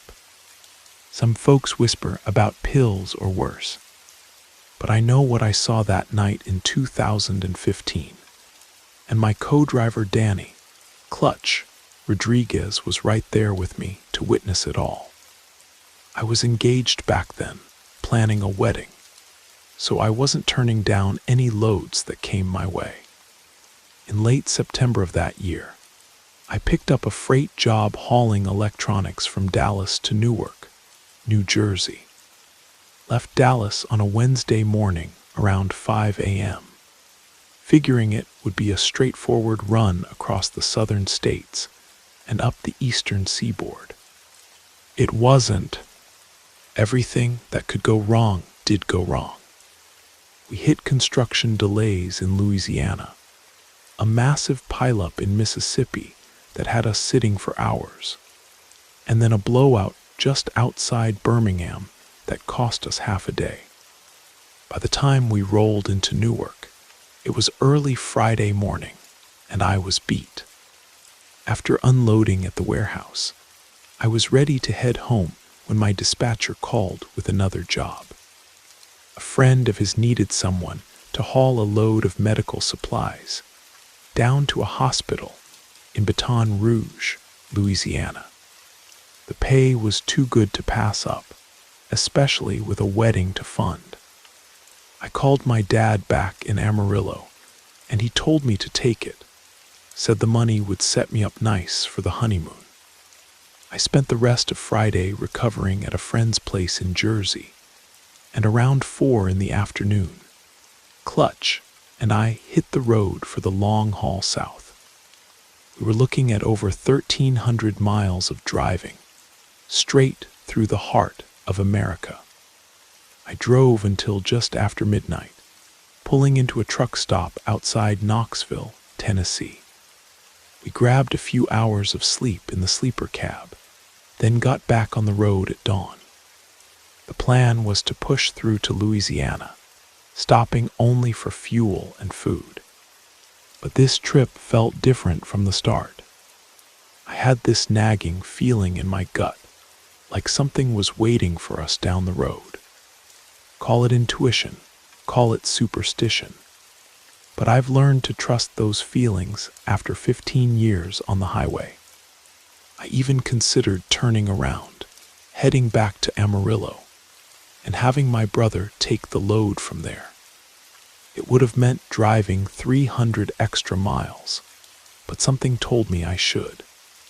Clutch talked me out of it. He said he'd take over some of the driving if I got too tired. Problem was, he didn't have his CDL yet, just a regular license. If the DOT pulled us over with him behind the wheel, I'd be the one facing the fines and sanctions. Still, we decided to push on. By 11 that night, we'd made it to Jackson, Mississippi. Baton Rouge was only about 150 miles ahead, close enough that we could finish the job the next day and start heading home. We pulled into a truck stop for the night, planning to grab some rest and make the final push in the morning. We were back on the road before sunrise, still running in the dark.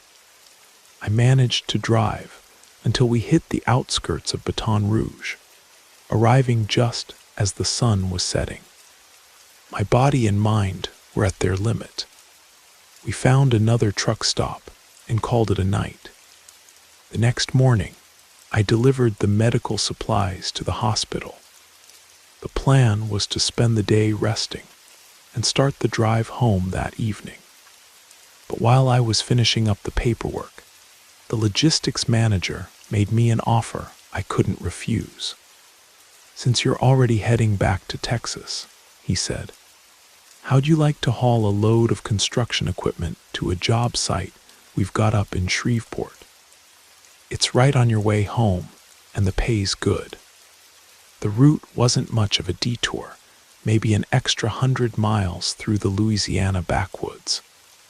I accepted the job, figuring it would help pay for the wedding expenses. But the manager, a guy named Sam Boudreau, looked me over with concern. "You look worn out, son. Why don't you and your partner get yourselves a hotel room tonight? Company's paying. Get some real rest and head out fresh in the morning." I wasn't about to argue with a free night in a real bed. Clutch and I checked into a decent motel and slept like the dead. The next morning, we loaded up the construction equipment and headed north toward Shreveport. The delivery went smooth. We arrived at the job site just as the sun was setting, and the crew unloaded us quick and efficient. The site foreman, a weathered old-timer named Earl, offered to put us up for the night in the company trailer, but I was anxious to get home. I asked Clutch if he felt up to taking the wheel for a while, so I could catch some sleep. "No problem, boss," he said. "I got this." Earl gave us directions for a shortcut that would save us about 40 miles. "Just follow this county road for about 20 miles, he said, pointing down a narrow paved road that disappeared into the Louisiana pines. "It'll bring you out right on Highway 65, and you won't have to backtrack through town." I asked about the road conditions, whether it was well maintained. That's when Earl's expression changed. One of the younger crew members, a local named Benny, shook his head. "I wouldn't take that road at night if you paid me," he said. "Hell, I won't even drive it during the day." I asked if he meant it was dangerous, thinking about carjackers or drug runners. "Worse than that," Benny said quietly. "That road's haunted. Things walk that stretch that shouldn't be walking." Earl laughed it off. "Don't listen to him. That's just local superstition." I've driven that road plenty of times and never seen anything but trees and shadows. I've never been one to believe in ghost stories, so I decided to take the shortcut. We fired up the truck and headed down that county road. It was already past midnight. After driving for about 10 minutes, I understood why the road had such a reputation. It was narrow, barely wide enough for 2 vehicles to pass, with dense pine forest pressing in on both sides. The darkness was absolute. No streetlights, no houses, just the tunnel of light carved out by our headlights. After about 20 minutes, I saw something that made me question my sanity. Walking along the shoulder, heading in the same direction we were traveling, was a family. When our headlights swept over them, I could barely believe what I was seeing. "Clutch, you seeing this?" I asked. "Yeah, boss. I see them." I pulled over a little ways ahead and waited for them to catch up. It was a man, a woman, and 2 kids who looked to be about 10 years old. What the hell were they doing walking down a deserted country road at midnight? "Where you folks headed?" I called out through the window. The man pointed down the road. "Got a place up ahead. Car broke down about 5 miles back." I told them to climb up into the cab. No way I was leaving a family stranded out here in the middle of nowhere. We drove for about 3 miles when I heard a knocking on the roof of the cab. Clutch slowed down and pulled over at a crossroads. The man indicated that their house was down a dirt road to the right. For some reason, instead of just dropping them off at the intersection, I decided to drive them all the way home. Call it Christian charity or just plain stupidity. We followed the dirt road for about a mile, until we came to a farmhouse with a white picket fence around the yard. The family climbed down and invited us in for coffee and a place to sleep for the night. I thanked them, but said we needed to keep moving. But when I tried to start the truck, nothing happened. The engine wouldn't turn over. While we were trying to figure out what was wrong, I noticed lights moving through the trees, coming up the dirt road toward us. At first, I thought it was another vehicle, but as it got closer, I realized the lights were moving wrong, too slow, too unsteady. "What the hell is that?" I asked the man. He looked nervous. "If I told you, you wouldn't believe me. But we better get inside. I'll explain once we're safe." Something in his voice convinced me not to argue.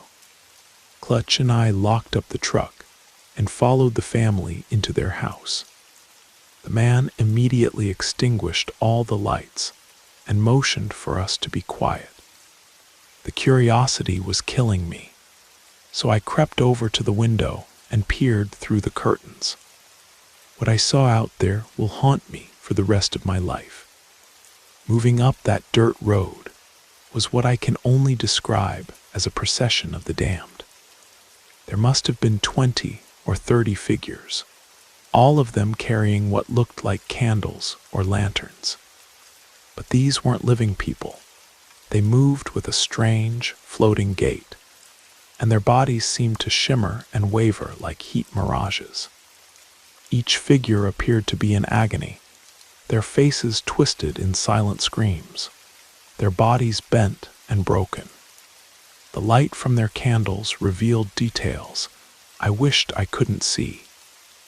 Wounds that never healed, clothing from different eras, some looking like they'd been dead for decades. But the worst part was what came behind them. Riding on some kind of dark, twisted creature that might have once been a horse, was a figure that radiated pure malevolence. When it reached the point in the road directly in front of the house, it stopped and turned to stare right at us. I don't know how I didn't pass out from terror. Clutch was shaking so hard, I thought he might have a seizure. The family remained perfectly still until the procession moved on and disappeared into the darkness. After what felt like hours, the man of the house lit a kerosene lamp and brought us water from a pitcher in the kitchen. My hands were shaking so badly, I could barely hold the cup. "What the hell was that?" I whispered. "Local folks call it the Death March," he said quietly. "Lost souls who can't find their way to the other side. They walk this road every night, looking for something they'll never find." Clutch was already talking about getting out of there, and honestly, I agreed with him. I couldn't understand how anyone could live in a place where something like that happened every night. We went back to the truck, and thank God it started right up. The man thanked us for the ride and warned us not to stop again until we reached the main highway. We drove away from that farmhouse as fast as the narrow dirt road would allow. But when we reached the crossroads where we'd first picked up the family, we heard something moving in the brush beside the road. Clutch gunned it, but the dirt road wouldn't let us go very fast. Then we heard it, a sound like a wounded animal mixed with human groaning, and it was coming from the top of our trailer. I started praying harder than I'd ever prayed in my life, asking God to deliver us from whatever evil had latched onto us. The thing, whatever it was, stayed with us for what felt like an eternity, making those horrible sounds and occasionally scraping against the cab. I couldn't see it clearly, but I caught glimpses of something moving alongside the truck, keeping pace with us even at 30 miles per hour. It wasn't until we saw the lights of Highway 65 ahead that the thing finally let go. I heard it drop from the trailer and hit the ground with a sound like breaking bones. In my side mirror, I caught a glimpse of what looked like the same dark rider who'd led the procession, watching us from the edge of the tree line. We didn't stop driving until we were well into Texas, and I didn't sleep soundly for weeks afterward. When I got home, I told my parents what had happened. My mother said she'd had a bad feeling about that trip from the moment I'd left for New Jersey. Said she'd been praying for my safety every night. I called the construction site to talk to Earl about what we'd experienced. He was still skeptical, still insisting we'd imagined the whole thing. But he put Benny on the phone, and Benny believed every word. "There's something strange about your story, though," Benny said. "I'm gonna check something and call you back." 2 days later, I got a text message with a photo attached. It showed the ruins of an old farmhouse, nothing left but a stone foundation and some rotting timbers. The message was from Earl, only house down that dirt road. Been abandoned for 40 years. No one's lived there since the fire. I stared at that photo for a long time, trying to make sense of what had happened. The foundation looked familiar. It was exactly where we'd sheltered from the death march. But if the house had been abandoned for 40 years, then who were the people who'd saved us? And how had we found shelter in a house that didn't exist? I never did figure out the answer to those questions. Clutch and I never talked about it much after that. Some things are too strange to put into words. But I know what we saw that night, and I know we weren't alone on that dark Louisiana road. These days, I stick to the main highways. There are some shortcuts that just aren't worth taking.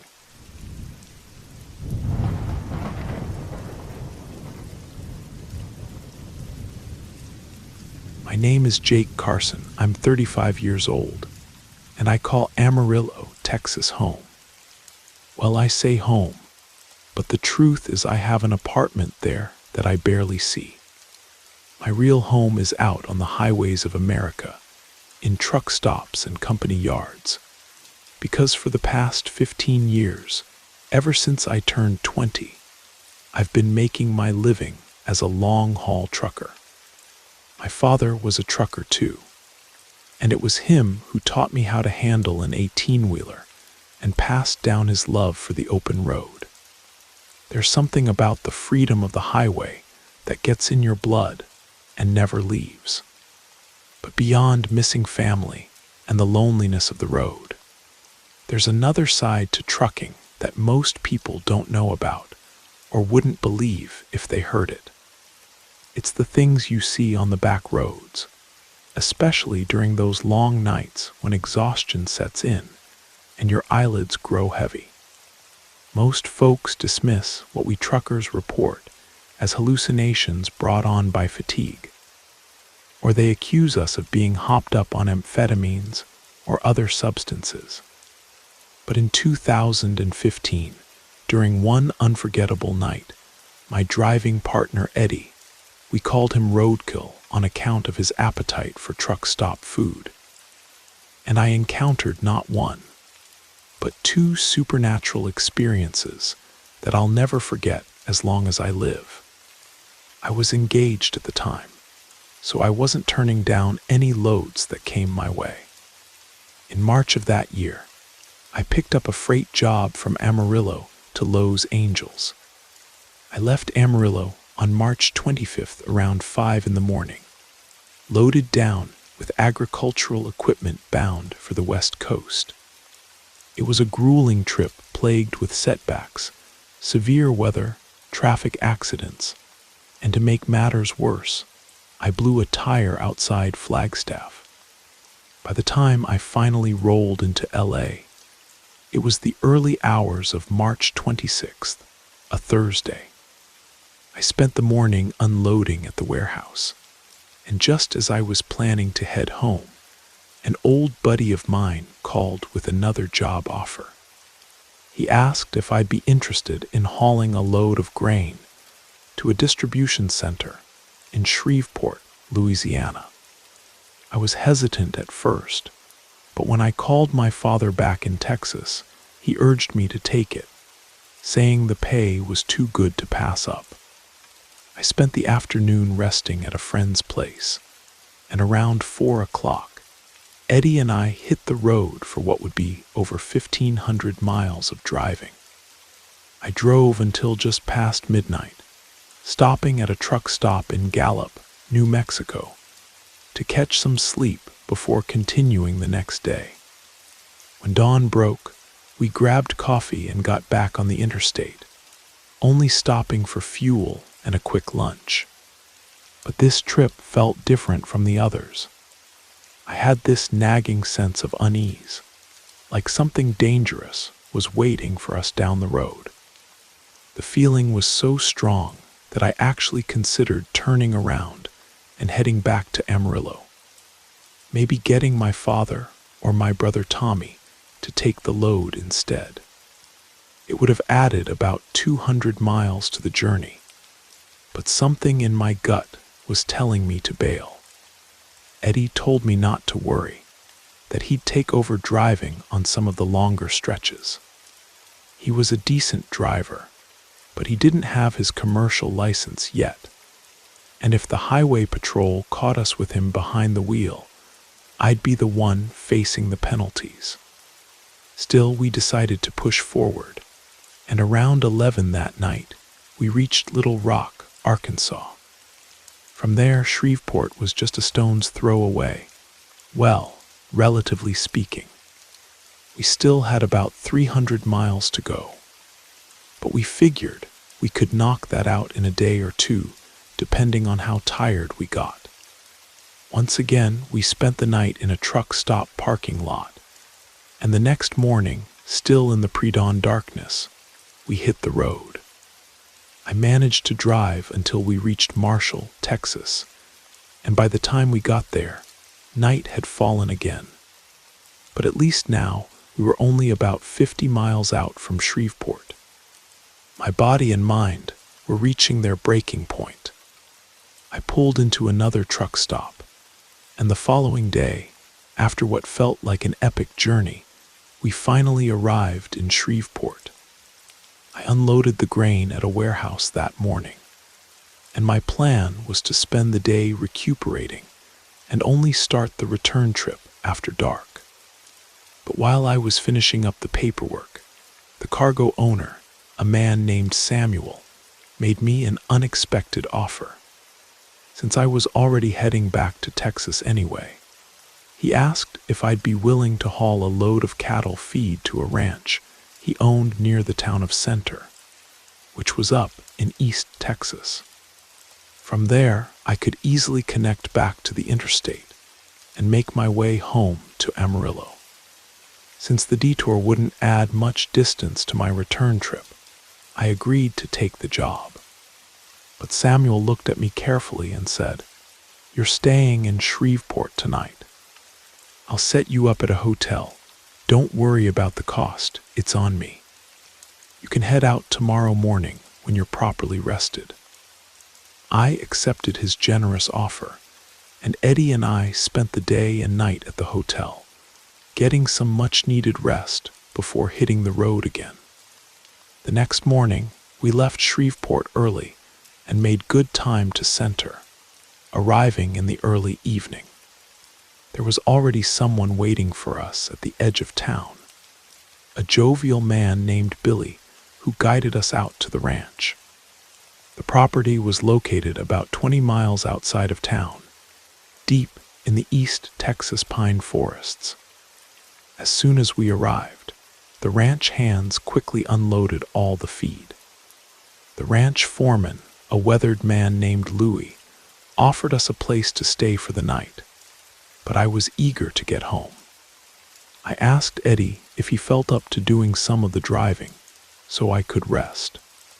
He said he was good to go, and we decided to continue our journey.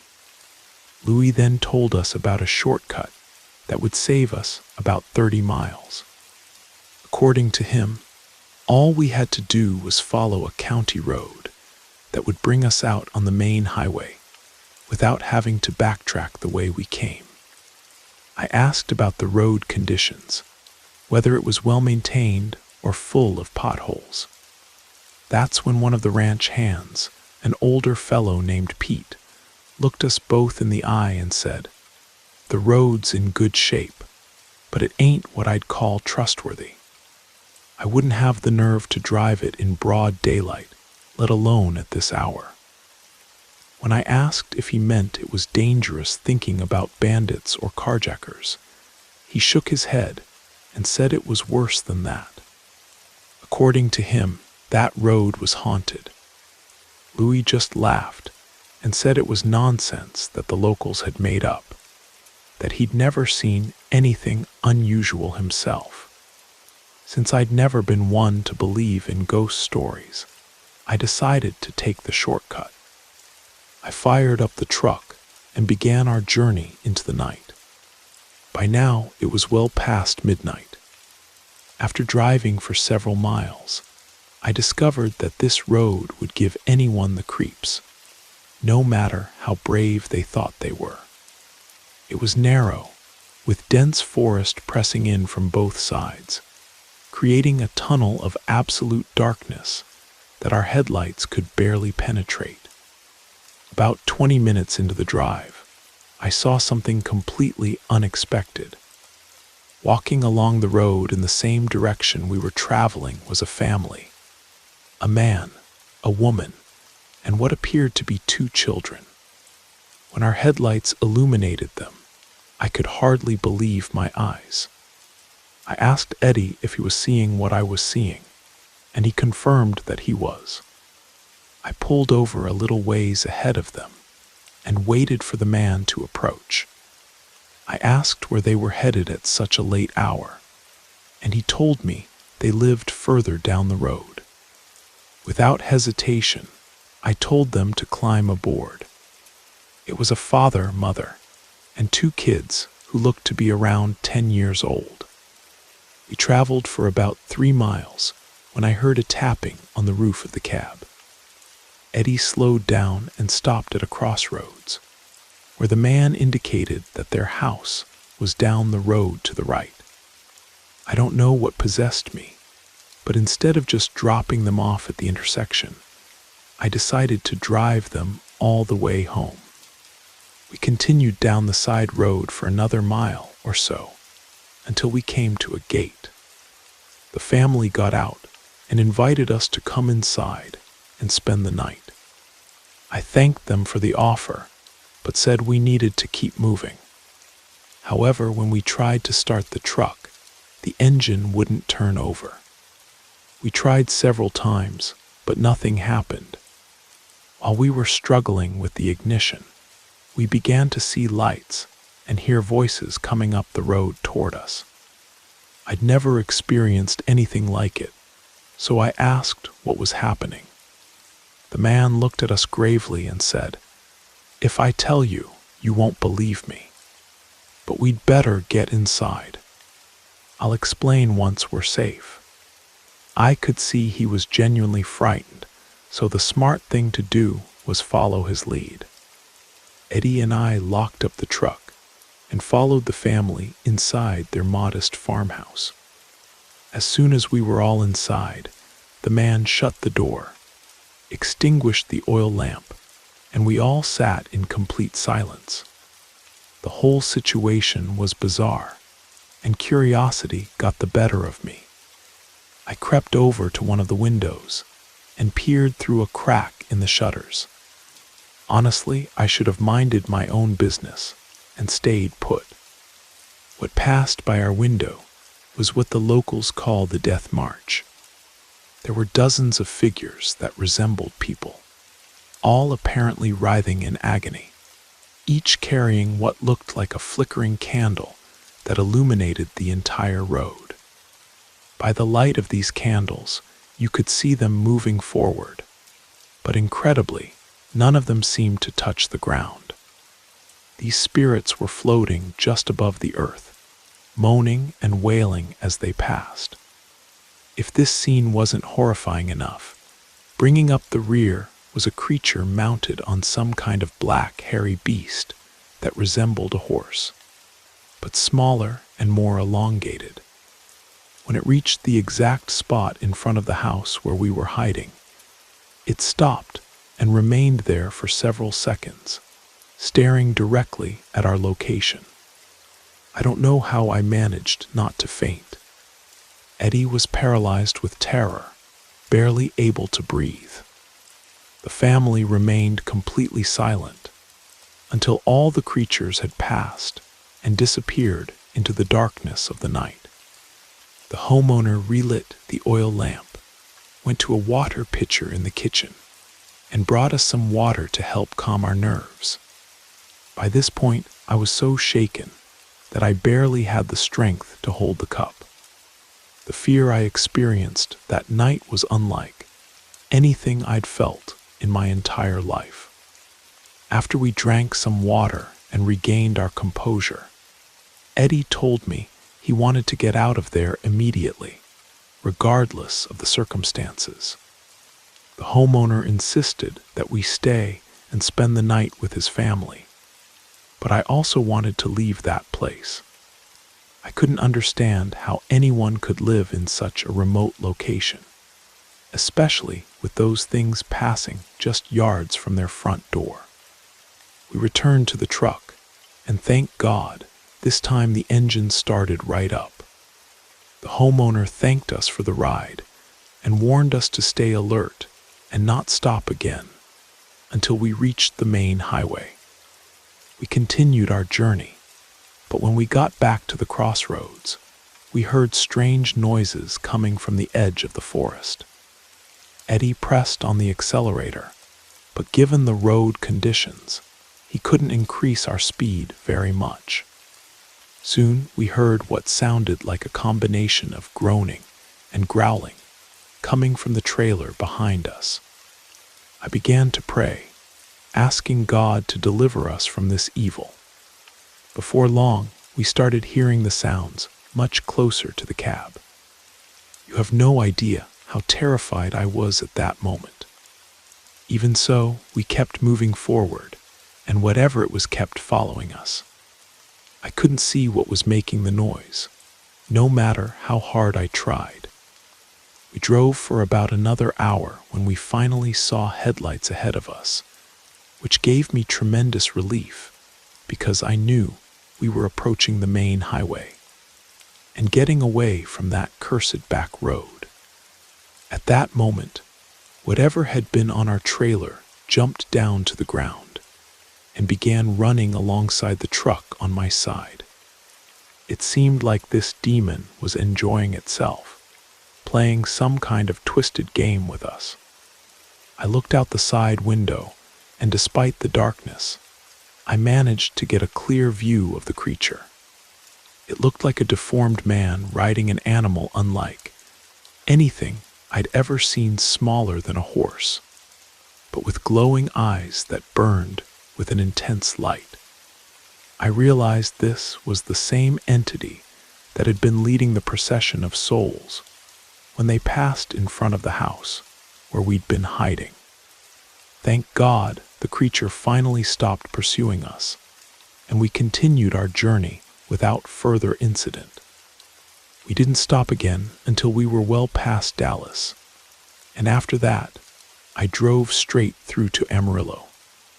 The next day, I told my parents about what had happened, and my mother said that from the moment I'd left for Los Angeles the previous week, she'd felt a tightness in her chest and had the premonition that something terrible was going to happen. Since I still had the contact information for the ranch, I called Louis and told him everything. He remained skeptical, still thinking I was making up stories, but he handed the phone to Pete, who believed every word I said. However, Pete told me there was something strange about my story that didn't add up, and that he was going to investigate and get back to me.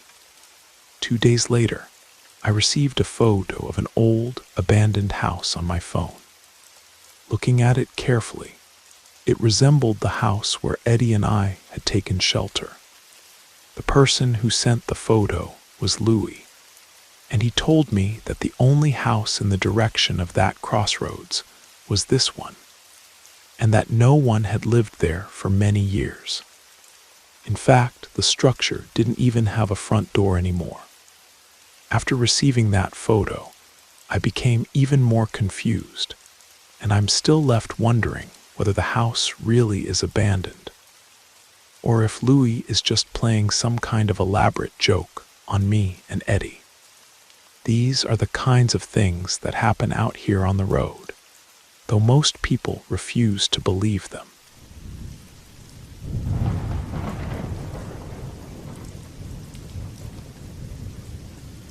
I'm a police officer, and I'm still on active duty, which is why I prefer not to reveal my identity or the names of my colleagues who were with me that night. However, I have something to report that I believe needs to be shared. What I can tell you is that I'm a sergeant with the state police, stationed at the Northwest District headquarters in Cedar Falls.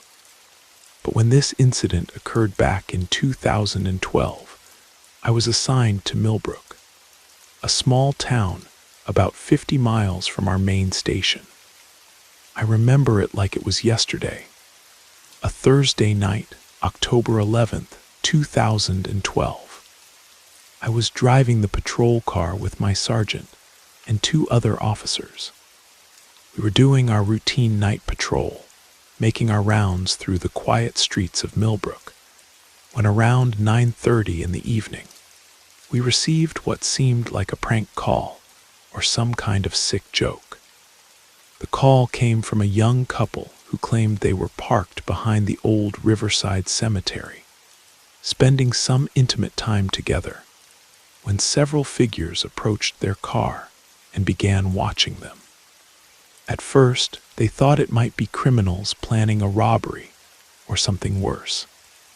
But as these figures got closer, the couple realized they weren't dealing with ordinary people. According to their report, these beings had humanoid appearances, extremely thin, tall, with pale white skin and strange facial features. They described small mouths and unusually large eyes. When I first heard this over the radio, I commented that they might have seen something, but only in their minds. I figured the young people had been using some kind of substances and were hallucinating as a result. If it had been up to me, I would have ignored that call entirely. However, my sergeant ordered us to head to Maple Street, where the city cemetery is located. He said our mission is to serve and protect the community, and for all we knew, it could have been criminals in disguise trying to rob the couple. When we arrived at the cemetery area, I contacted dispatch and informed them that there was no suspicious activity in the vicinity. That's when we received the complete information. The supposed sighting hadn't occurred at the cemetery within the city limits, but at an old cemetery in the rural area, just a few miles from a meat packing plant whose name I'd rather not disclose. The whole situation seemed very strange, more like a prank call, and honestly, I still didn't believe it. I would have preferred not to go investigate the location, but once again, my sergeant insisted it was our duty to check it out. So we took the highway toward the rural cemetery. Since the location was nearby and the road was in good condition, we reached the spot within minutes. We began scanning the area from inside our patrol car, but found no one around. We decided to check the back of the cemetery, where the couple claimed to have seen the figures. And sure enough, there were tire tracks that had probably been made by their car. We concluded that if anyone had been there, they had fled when we arrived. Nevertheless, we got out of the patrol car and searched everywhere. Finding nothing, we determined it was a false alarm and got back in the vehicle to return to town. But before I could even start the engine, we heard a tremendous crash and saw an intense light that seemed to be coming from somewhere within the cemetery grounds. At that moment, my sergeant said, "I told you there was something in there. Let's go check it out." He was right, and I was certain I had seen someone inside, even though I believed it could be an ambush. We entered the cemetery with the intention of surrounding and arresting whoever was in there. We moved silently, trying not to alert anyone to our presence. The sergeant took point while I covered the rear. We walked without making noise, always watching each other's backs. But when we reached the center of the cemetery, we were suddenly engulfed by an intense light that made it impossible for us to see anything around us. At that moment, we didn't know what to do. We only feared for our lives.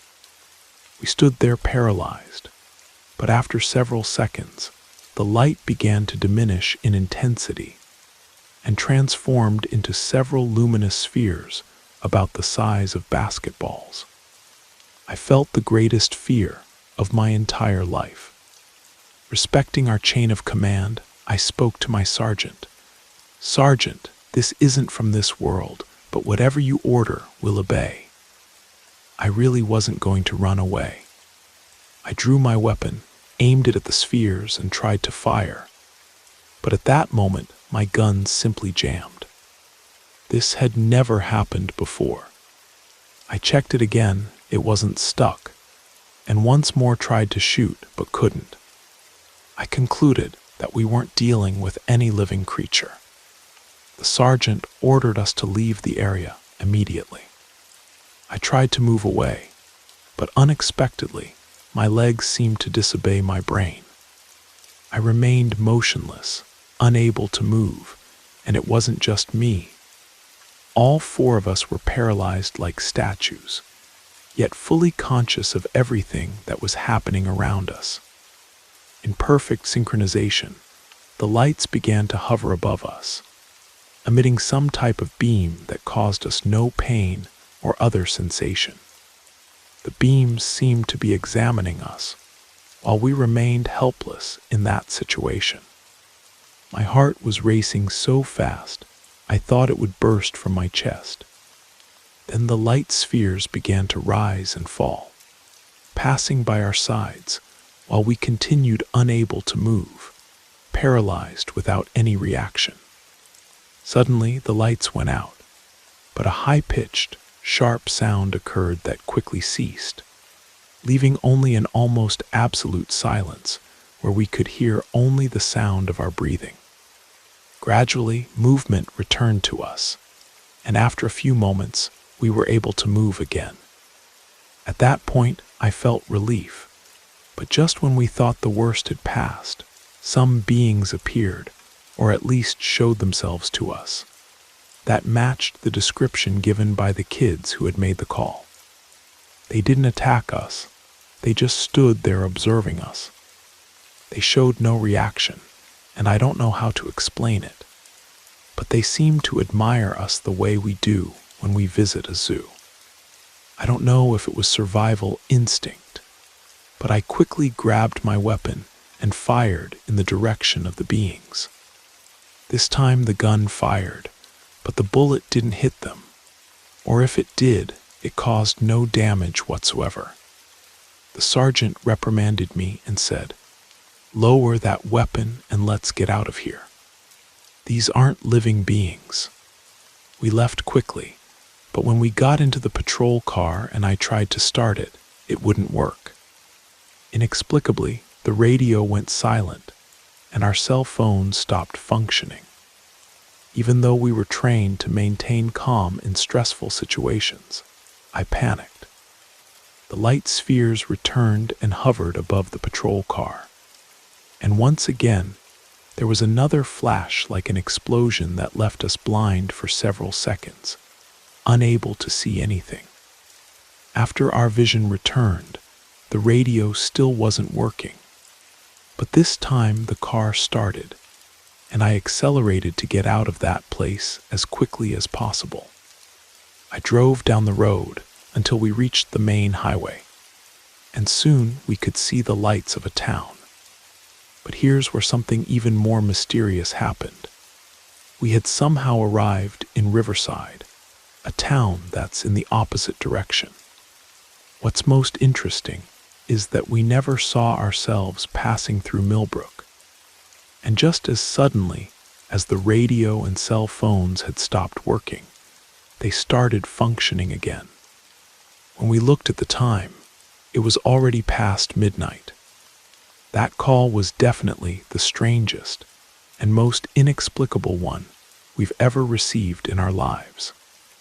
On the way back to our station, we remained silent, not knowing what to say or even think. Then my sergeant started laughing and said, "Who's going to believe us if we tell this story? At minimum, we'll be seen as crazy or we'll be suspended from duty. Therefore, for all official purposes, none of this happened.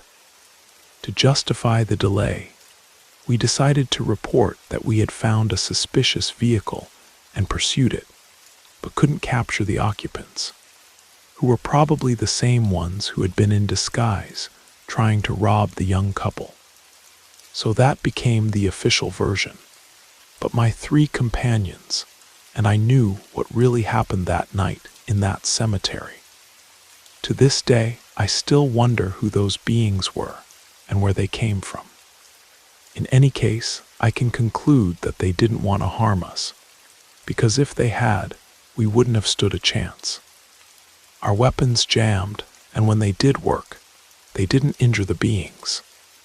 Our communication stopped working, and most importantly, with just one light, we were paralyzed and lost in time. That was my account of what happened that October night in 2012.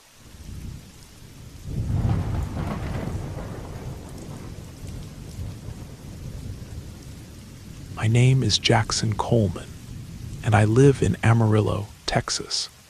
But my family owns a ranch in the border region between Texas and New Mexico. We raise cattle and grow some crops out there. I've always loved rodeos, cattle drives, and agricultural fairs. In the summer of 2019, there was a big rodeo in a small town called Sunset Valley, about 60 miles from our ranch. That year I traveled to the ranch, and from there went with my friends to participate in the festivities. My buddy Carlos organized our group, ranch hands who lived on the property plus some friends from the nearby settlement, just a few miles from the ranch. On Saturday morning, we loaded the horses into a truck and rented a van to take us to the small town. That year the rodeo was fantastic, especially on Sunday when the main horse events took place. We were having a great time until around 8 o'clock that evening, when the van driver told us it was time to head back to the ranch. Some of us said he could leave without us, and that we'd ride back in the truck with the horses. But several people from our group decided to go with him in the van. Only 7 of us remained. Around 10 o'clock at night, old Pete, one of the most experienced cowboys in our group, said it was time to head back to the ranch because he and the others had a lot of work to do the next day. We were really tired, and I'll admit, pretty drunk, so we loaded the horses into the truck to leave. 3 girls from the settlement rode in the cab, while old Pete, Carlos, and Jake rode in the back with me. I know it's dangerous, but when you're drunk, you're full of bravado, and the truck was going nice and slow. After traveling only about 9 miles, the truck started having mechanical problems. So the driver pulled into a small town nearby and stopped in front of a mechanic shop owned by a friend of his. The mechanic identified the problem and said he couldn't fix it right then because he'd need to replace a part. But he could only get it in Amarillo, and even then, not until the next day. Finding another truck to transport the horses at that hour was nearly impossible. So Carlos, old Pete's son, had the idea for us to make a cattle drive and reach the ranch on horseback.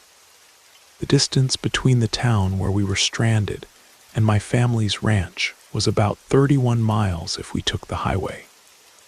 But there were other paths that cut through the woods and ranches in the region that would reduce the distance significantly to just over 11 miles. Old Pete was reluctant and didn't want to go because, according to him, strange things happened on those back roads after midnight, and we might encounter some creatures that weren't of this world. When he said that, we all burst out laughing, and I even joked, asking if a man his age was afraid of ghosts. He didn't answer, just nodded his head, but we convinced him anyway, and we decided to set off. After riding for about an hour, a thick fog suddenly rolled in, and we could barely see anything in front of us. But after a few minutes, it cleared, and we continued riding. Something seemed strange, though, and I mentioned to Carlos that the whiskey was taking effect because I was seeing more people in our group. Even in the dark, I was counting 8 horses and 8 riders. He laughed and said it must be the alcohol. We kept riding, and old Pete had relaxed and started singing some old cattle songs, making the journey quite pleasant.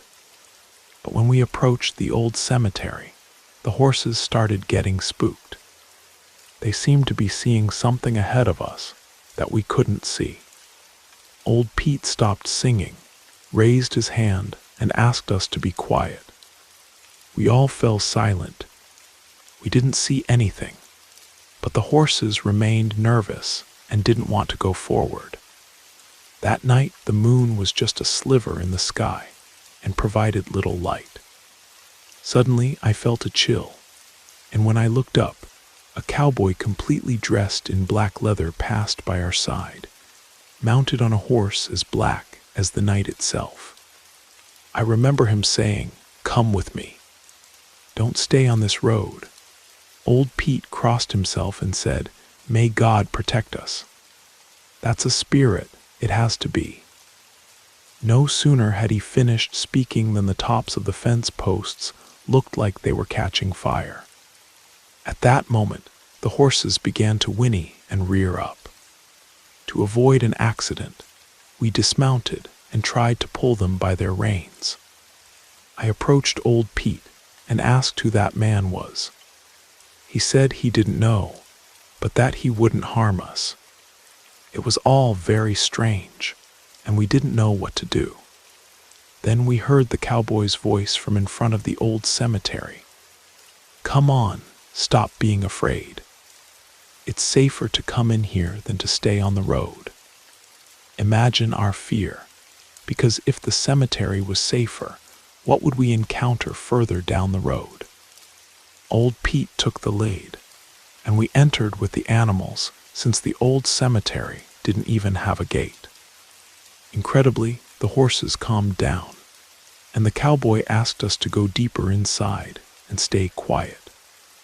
After a few minutes, we heard a tremendous commotion coming from the road where we would have passed. It sounded like a stampede of horses, and when I looked, I saw something I can't exactly describe, because sometimes it seemed to be a man, and other times it looked like a beast with a snout and claws. It stopped in front of the cemetery and threatened to enter. The cowboy who had guided us remained at what used to be the gate. He was mounted on his horse with a leather whip in his hand, keeping the creature outside and preventing its entry. Due to the distance, I squinted, trying to see better, and I could tell that whatever it was desperately wanted to get in, but thanks to the cowboy, it couldn't. We could still hear the man saying, "Move along, evil thing. You're not getting in here tonight." This struggle lasted about half an hour. The thing outside gave shrieks and growls, and when it charged at the cowboy, we heard the sounds of whip cracks and horse hooves. Thankfully, the cowboy was strong. While they fought, we stayed in the back, terrified, especially because there was nothing we could do. One thing I'm certain of, it was the ugliest thing I've ever seen in my life. There's no animal to compare it to, but the cowboy's horse managed to trample the creature, which got up and ran away. A few seconds later, we heard the noise moving away, and a bright light appeared inside the cemetery, illuminating everything. But then we didn't see the cowboy who had helped us. At that same instant, we heard a voice telling us to continue on our way. We quickly left the cemetery and continued riding. Further ahead, a light mist rolled in, and shortly after it cleared, I realized we were near the ranch. Then Carlos called out to me, "Wake up, man, we're almost there." I was startled and realized I was still mounted on my horse, with them laughing and saying I'd been riding more asleep than awake. I saw the lights of the ranch, and we quickly arrived home. At that moment, I realized that except for old Pete and me, the others who were with us didn't remember what had happened. It was as if none of it had occurred, or as if it had been a dream.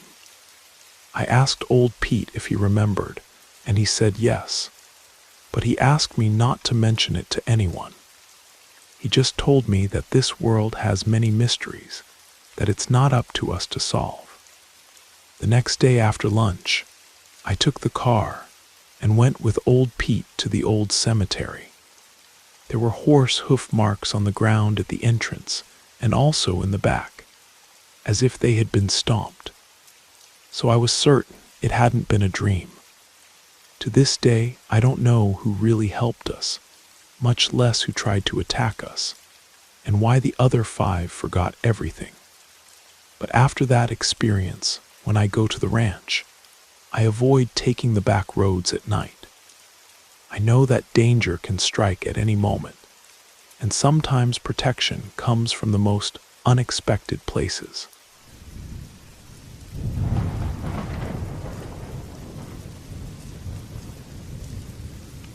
My name is Marcus, though most folks around here just call me Mac. I'm 43 years old now, and I've had my share of encounters with things that don't belong in this world. What I'm about to tell you happened back in 1996, when I was just 17 years old, living with my family on a cattle ranch in rural Montana. My father had been working as a ranch hand for most of his life, and back then, we lived on the Clearwater Ranch, about 20 miles outside the small town of Cedar Falls. The ranch was isolated, surrounded by rolling hills and dense pine forests. But what made it truly unsettling was its proximity to the old Pioneer Cemetery. This cemetery dated back to the 1800s and was separated from our property by nothing more than a rusted chain-link fence that had seen better days. The cemetery held the remains of early settlers, gold miners, and Native Americans from the area.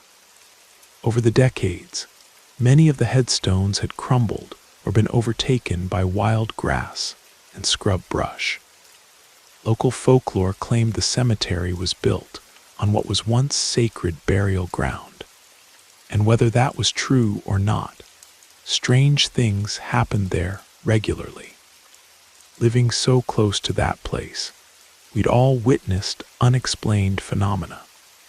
We'd see shadowy figures moving between the weathered headstones at dusk, hear voices carried on the wind when no one was around, and sometimes catch glimpses of lights dancing among the graves. After a while, we learned to ignore these minor occurrences. They became part of our daily reality, like the sound of cattle lowing or the whistle of wind through the pines. But there were other things too, darker things, that would make your blood run cold. Occasionally, we'd hear inhuman screams echoing across the prairie at night. Sounds that definitely didn't come from any animal native to Montana. When these incidents occurred, everyone except my father would huddle inside, the younger kids often crying until dawn. Our ranch house was a modest 2-story structure built in the 1940s. We had no electricity. The nearest power lines were miles away. So we relied on kerosene lamps and a wood-burning stove. The isolation meant that burials at the cemetery typically took place during daylight hours, and my father often helped the townspeople dig graves or build stone markers when needed. They'd even come to our well for water, since the cemetery had no facilities. I remember my father mentioning that the cemetery caretaker had complained about strange holes appearing throughout the grounds. The man suspected wild animals were digging them up, searching for carrion. My father didn't pay much attention to this at the time, but looking back, I think those holes were a warning of what was to come. It was a Sunday evening in late October when everything changed. I'd spent the day in town playing football with some friends until well after sunset. Afterward, I stopped by my godmother's house for coffee and homemade pie before heading home.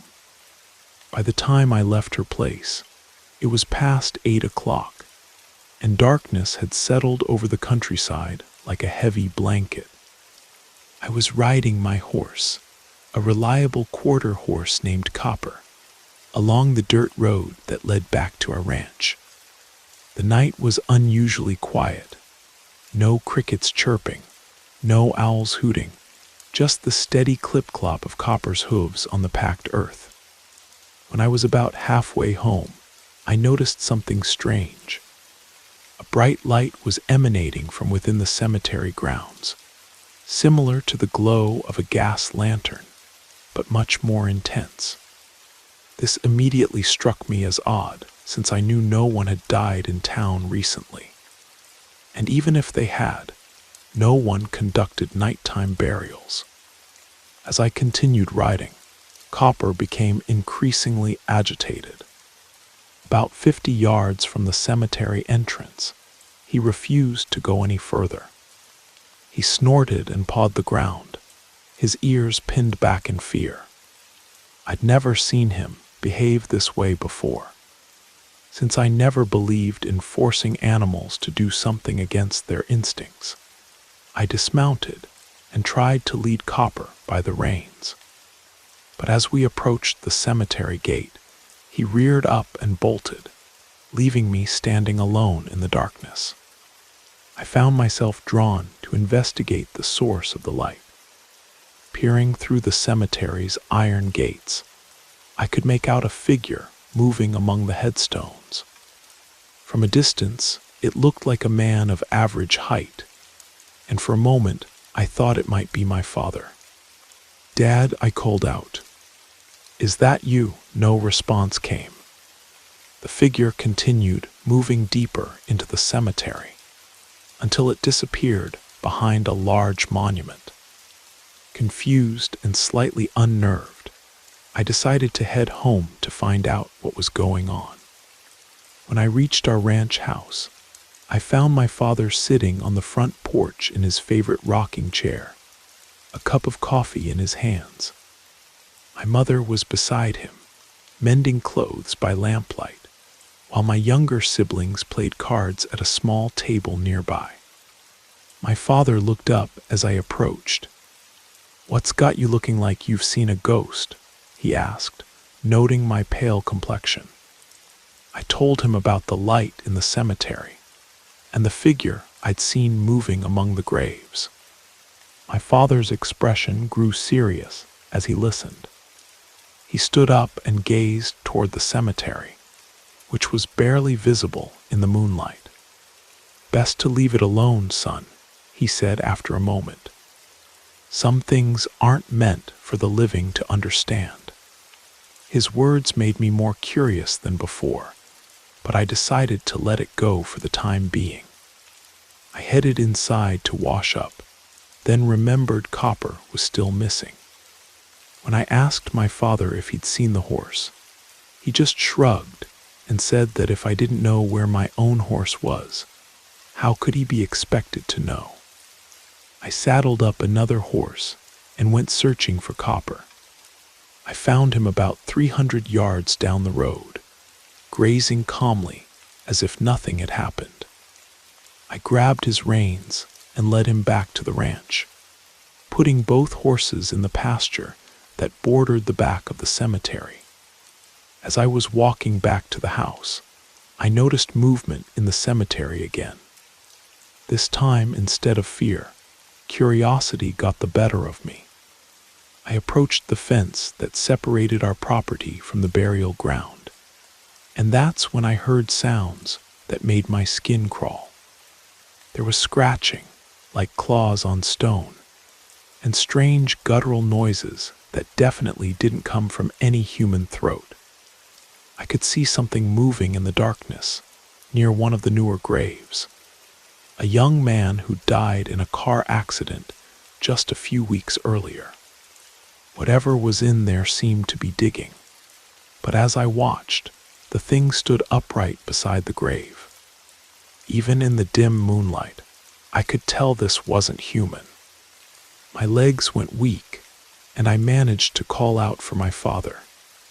Within minutes, he came running with a flashlight in one hand and his hunting rifle in the other. I pointed toward the cemetery, and at first he couldn't see anything unusual. But when he aimed the flashlight beam in that direction, we both got a clear look at the creature. It was the most terrifying thing I'd ever seen in my life. The creature stood about 6 feet tall with a humanoid body structure. But that's where the similarities to humans ended. Its skin appeared dark and leathery, stretched tight over a gaunt frame that somehow looked both emaciated and powerfully built. Most disturbing were its wings, large bat-like appendages that folded against its back when not in use. The creature's head was elongated, almost wolf-like, with a protruding snout filled with sharp teeth. Its eyes glowed with a sickly yellow light that reflected our flashlight beam. Its fingers ended in long, razor-sharp claws that it was using to dig into the soft earth around the grave. Despite our presence and the bright light shining on it, the creature seemed completely unbothered by us. It continued its grisly work, occasionally sticking its elongated snout into the hole it had created, making horrible slurping sounds. My father, despite his fear, raised his rifle and fired a shot directly at the creature. The bullet seemed to have no effect whatsoever. The thing simply raised its head, looked directly at us, and let out a sound that I can only describe as a mix between a growl and a scream. A noise so horrible it seemed to come from the depths of hell itself. The creature then spread its massive wings and began to move toward us with surprising speed. My father and I ran for the house as fast as we could, slamming the door behind us and extinguishing all the lamps. We huddled in the darkness with my mother and siblings, hoping the creature would lose interest and return to the cemetery. But it didn't. Within minutes, we heard heavy footsteps on our front porch, followed by the sound of claws scraping against wood. The creature began attacking our front door, and to our horror, its claws were sharp enough to slice through the solid oak like it was paper. My mother grabbed my younger siblings and pushed them into the back bedroom, then dropped to her knees and began praying desperately. My father tried to barricade the door with furniture, but it was clear that wouldn't hold the creature for long. Just as the door was about to give way completely, something extraordinary happened. A brilliant light suddenly filled our front yard, brighter than any artificial light I'd ever seen. It was like someone had placed the sun itself right outside our house. The creature immediately stopped its attack and stepped back from the door. Through the gaps in the broken wood, we could see it backing away from the light, its wings folded protectively around its body. The light seemed to be pulling the creature away from our house, though we couldn't see what was causing it. The creature made those same horrible sounds as before, but now they seemed more like cries of pain or defeat. We watched as it was somehow drawn back toward the cemetery, fighting against whatever force was compelling it to leave. Once the creature disappeared back into the burial ground, the brilliant light faded and everything returned to normal. The sudden silence was almost as unsettling as the creature's presence had been. My father immediately set about repairing the door as best he could, using boards and nails to cover the gashes the creature had left. The next morning, he went to the cemetery to investigate and found deep claw marks in the earth leading from the grave site to the cemetery's center, where they simply stopped. We continued living on the ranch for several more years, but I never again ventured near the cemetery after dark. My father always said that sometimes it's best to see certain things and pretend you never saw them at all. To this day, I don't know what that creature was, or what caused the brilliant light that saved us. All I know is that in this world, there are forces of both good and evil at work, and sometimes they clash in ways that ordinary people like us can barely comprehend. I'm just grateful that on that terrifying night, the forces of good proved stronger than the darkness that sought to destroy us. The memory of that night has stayed with me for nearly 30 years now, and I've never found a satisfactory explanation for what we experienced. But I've learned that some mysteries are better left unsolved, and some doors are better left unopened.